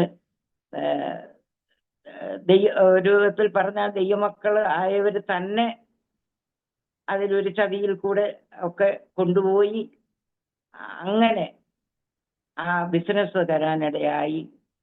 അപ്പോഴെല്ലാം ഞാൻ പറഞ്ഞു, എൻ്റെ മോനോട് പറഞ്ഞു, മോനെ, ഒരു തകർച്ച വന്നെങ്കിൽ അതിന്റെ പിൻപിൽ ദൈവത്തിന് ഒരു ഉദ്ദേശമുണ്ട്. വെറുതെ ഒരു തകർച്ച വരുത്തില്ല. ദൈവം നല്ലതൊന്നും മുൻകണ്ടിട്ടാണ്. നീ തകർന്നെങ്കിൽ സാരമില്ല മോനെ, വിഷമിക്കണ്ട, ദൈവം പണിയാൻ വിശ്വസ്തന. അങ്ങനെ കുഞ്ഞുങ്ങളുടെയും കഷ്ടങ്ങളില് അവരെ അധൈര്യപ്പെടുത്താതെ ദൈവസേനയിൽ അവര് ഉറച്ചു നിൽക്കത്തക്കവണ്ണം കൈത്താങ്ങൽ കൊടുത്ത് ഇതുവരെയും കൊണ്ടുവരുവാൻ ദൈവം കൃപ ചെയ്തു. മൂത്ത മകൻ കുടുംബമായിട്ട് ദുബൈയിലായിരിക്കുന്നു. അവിടെയുള്ള ദൈവസഭയോട് ചേർന്ന് അവന് തബലിസ്റ്റാണ്. അവന് ട്രൂപ്പായിട്ട് അവിടെ നടത്തുന്നില്ല എങ്കിലും അവന് കൺവെൻഷനുകളിലും മറ്റു പ്രോഗ്രാമുകളിലും എല്ലാം ദൈവത്തെ പാടി ആരാധിപ്പാനും എടുക്കാനും. എനിക്ക് 2 കൊച്ചുമക്കളുണ്ട്, പാട്ട് പാടുന്നവര്. മൂത്ത മകള് കാനഡയിലാണ്. അവിടെയുള്ള ദൈവസഭയോട് ചേർന്ന് അവള് ആത്മാവിൽ സത്യത്തിൽ അവർക്ക് പാടാനുള്ള കൃപ കൊടുത്തിട്ടുണ്ട് ദൈവം. എൻ്റെ ഇളയ മകള് അവളും ഒരു പാട്ടുകാരിയാണ്. അവളിപ്പോൾ BSc നേഴ്സിംഗ് അപ്പോളോ ഹോസ്പിറ്റൽ ചെന്നൈയിൽ പഠിക്കുന്നു. അങ്ങനെ കുഞ്ഞുങ്ങളൊക്കെ ദൈവകൃപയിൽ എനിക്കതാണ് ഏറ്റവും വലിയ സന്തോഷം. ഒരുപാട് സമ്പത്തും സമൃദ്ധിയും തരുന്നതിനേക്കാൾ എൻ്റെ കുഞ്ഞുങ്ങളെ ഞാൻ എപ്പോഴും ദൈവത്തോട് പറയും, ദൈവമേ, ദൈവസേനയിൽ വന്ന് നിൽക്കുമ്പോൾ ഇതാ ഞാനും ദൈവം എനിക്ക് തന്ന മക്കളെന്ന് പറയത്തക്ക നിലയിൽ. പിന്നെ അതിൻ്റെ കൂടെ ചില കതിരുകളെങ്കിലും, ഒത്തിരി കറ്റ കെട്ടിക്കൂട്ടാൻ എനിക്ക് ഒത്തില്ലെങ്കിലും കർത്താവെ, ചില നെന്മണികളെങ്കിലും തിരുമുൻപിൽ കാഴ്ചവെക്കുവാൻ എനിക്ക് കൃപ തരണം. വിശ്വസ്തയോടെ ദൈവത്തെ സേവിച്ച് നല്ല ഒരു അവസാനം പ്രാപിപ്പാൻ കർത്താവ് എനിക്ക് കൃപ തരണം. അത് മാത്രമേ എൻ്റെ ജീവിതത്തിൽ എനിക്ക് ലക്ഷ്യമുള്ളൂ. ഇതുവരെയും ദൈവം ജയോത്സവമായി നടത്തി ഞങ്ങളുടെ തകർച്ചകളുടെയും വേദനകളുടെയും കണ്ണുനീരിന്റെയും ഒറ്റപ്പെടലുകളുടെ അനേകം ഒറ്റപ്പെടുന്ന അനുഭവങ്ങൾ ജീവിതത്തിൽ വന്നിട്ടുണ്ട്. അവിടെ എല്ലാം പിന്മാറാതെ ശക്തിയോടെ മുൻപോട്ട് പോകുവാൻ ദൈവം ഞങ്ങളെ കുടുംബമായിട്ട് ബലപ്പെടുത്തി. 4 കുഞ്ഞുങ്ങളും ഞങ്ങളുടെ എൻ്റെ ശുശ്രൂഷയ്ക്ക് എല്ലാം കൈത്താങ്ങലായി. അവർ പ്രാർത്ഥനാ സഹകാരികളായി കൂടെയുണ്ട്. ഇതുവരെ ദൈവം ഞങ്ങളെ നടത്തി. എനിക്ക് എൻ്റെ കേൾവിക്കാരോട് പറയുവാനുള്ളൂ, കഷ്ടങ്ങൾ വരുമ്പോൾ നിങ്ങൾ തളർന്നു പോകരുത്, ക്ഷീണിച്ചു പോകരുത്, പതറിപ്പോകരുത്. ദൈവത്തിന്റെ വചനത്തിൽ ഉറച്ച്, ദൈവകൃപയിൽ ഉറച്ച് ശക്തിയോടെ മുന്നേറണം. പുറത്തുനിന്ന് അറ്റാക്ക് വരുമെന്ന് അറിഞ്ഞാൽ അകത്ത് നമ്മൾ ശക്തി പ്രാപിക്കണം. നമ്മൾ അകത്ത് ഭിന്നിച്ചിരുന്നാൽ ദൈവകൃപയില്ലാതിരുന്നാൽ പുറത്തുനിന്ന് ഏത് പൈശാചിക ശക്തിക്ക് നമ്മളെ അറ്റാക്ക് ചെയ്യാനും. പക്ഷെ പ്രതിസന്ധി കൂടാരത്തിന് ചുറ്റും പ്രതിയോഗി ഉണ്ടെന്നറിയുമ്പോൾ അകത്തൊരു കരുക്കൂട്ടല് നമ്മൾ നടത്തണം. കുടുംബത്തിലുള്ള അംഗങ്ങൾ ധൈര്യത്തോടെ ഒരു മനസ്സോടെ കൈയോട് കൈ കോർത്തു പിടിച്ച് ദൈവസനിൽ മുഴങ്കാൽ മടക്കുമെങ്കിൽ ഏത് പ്രതികൂലത്തെയും നമുക്ക് അതിജീവിക്കുവാൻ കഴിയും. അതെൻ്റെ അനുഭവത്തിന്റെ വെളിച്ചത്തിൽ ഞാൻ പറയുകയാണ്. ആരും അധൈര്യപ്പെട്ടു പോകരുത്. പിന്നെയും ഞാൻ ഓർപ്പിക്കുന്നു, പ്രശ്നങ്ങൾ വരുമ്പോൾ ജീവിതം ഇല്ലായ്മ ചെയ്യുവാനല്ല നോക്കേണ്ടത്, ദൈവകരങ്ങളിൽ ഏൽപ്പിച്ച് ശക്തി പ്രാപിക്കണം. നന്ദിയോടെ ദൈവത്തിന് സ്തോത്രം കരയിച്ചുന്നു. ഇതുവരെയും ദൈവോത്സവമായി നടത്തിയ ദൈവത്തിന് നന്ദി പറയുന്നു. അനേക ഇടങ്ങളില് കർത്താവിന് നാമം വഹിച്ച് യാത്ര ചെയ്യുവാന്, സാക്ഷ്യം പ്രസ്താവിപ്പാനൊക്കെ കുടുംബമായും അല്ലാതെയും കടന്നു പോകുവാന് ദൈവം കൃപ തന്നു. ഇതുവരെ നിർത്തിയ ദൈവത്തിന് സകല മാനവും മഹത്വവും ഞാൻ അർപ്പിക്കുന്നു. ദൈവത്തിന് നന്ദിയോടെ സ്തോത്രം ചെയ്യുന്നു. എന്നെ ഇതുവരെ നടത്തിയ ദൈവം മേലാലും നടത്താൻ ശക്തനായ ദൈവമാണ്. ഇപ്പോൾ ഞാൻ വാർദ്ധക്യത്തിൽ എത്തിയിരിക്കുന്നു. ശാരീരികമായി വളരെ ക്ഷീണവും പ്രയാസവുമുണ്ട്.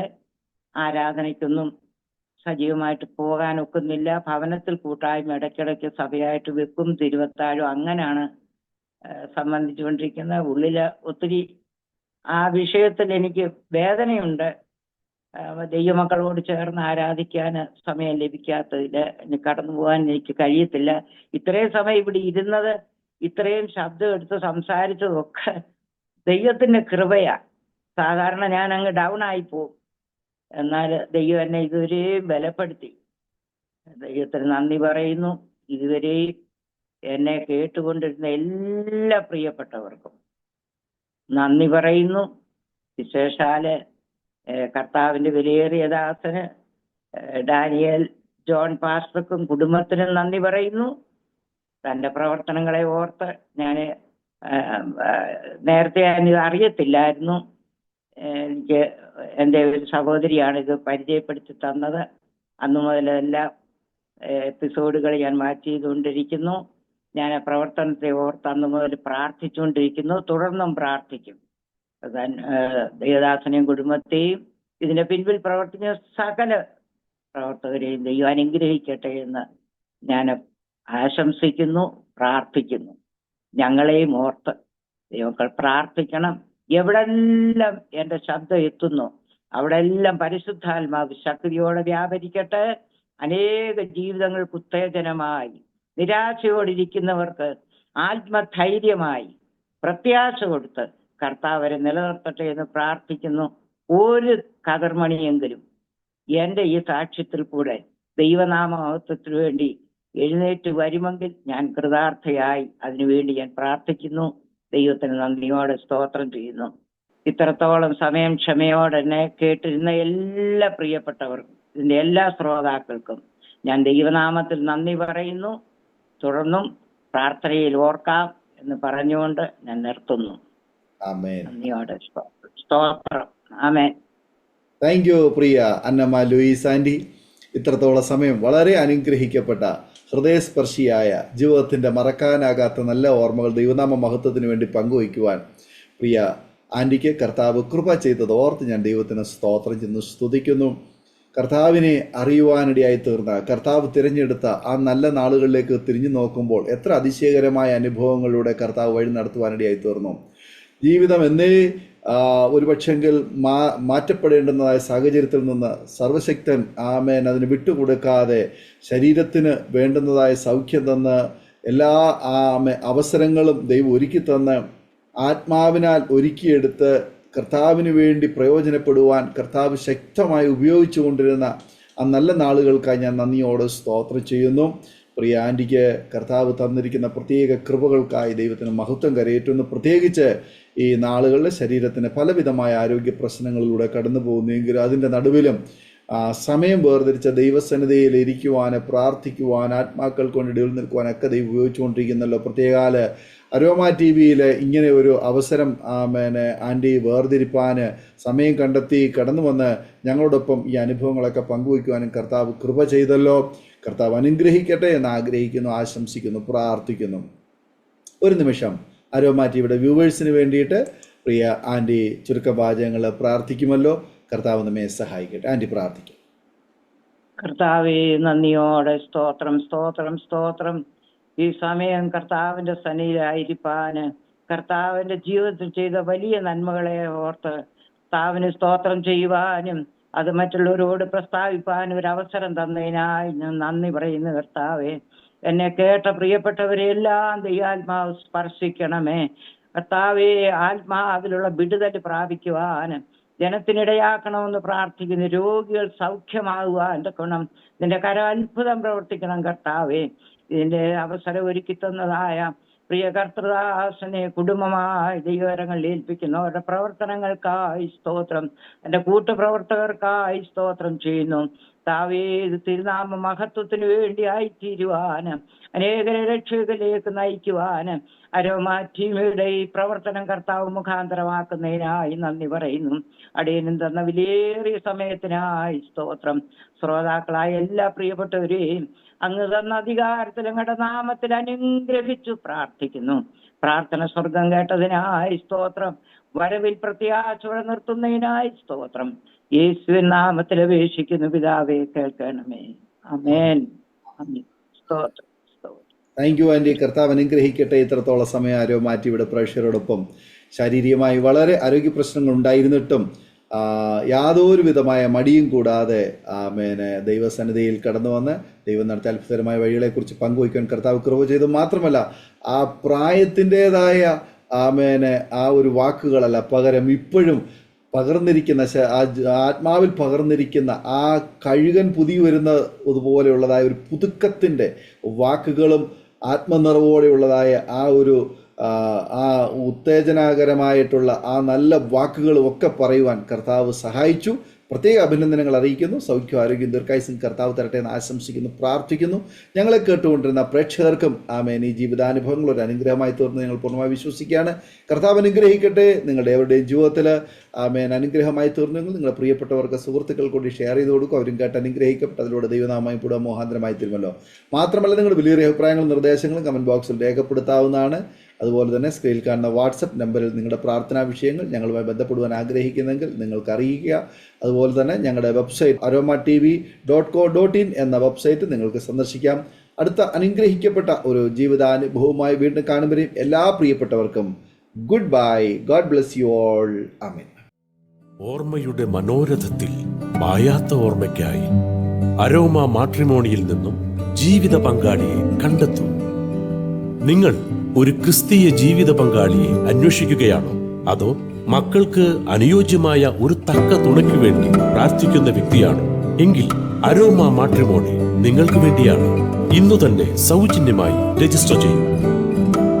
അരോമ മാട്രിമോണിയുടെ പ്രത്യേകതകൾ: രജിസ്ട്രേഷൻ തികച്ചും സൗജന്യം. ലോകത്തെവിടെയുമുള്ള അനുയോജ്യമായ ക്രിസ്തീയ ജീവിത പങ്കാളിയെ തിരഞ്ഞെടുക്കാം. വിവാഹം നടക്കുന്നതുവരെ സർവീസ് ലഭിക്കുന്നു. ഏറ്റവും ചെറിയ പാക്കേജുകളും തിരഞ്ഞെടുക്കാം. അരോമ മാട്രിമോണി നിങ്ങൾക്കായി ഒരുക്കുന്നു വിവാഹം പരമാനന്ദം. Email aroma matrimony2020@gmail.com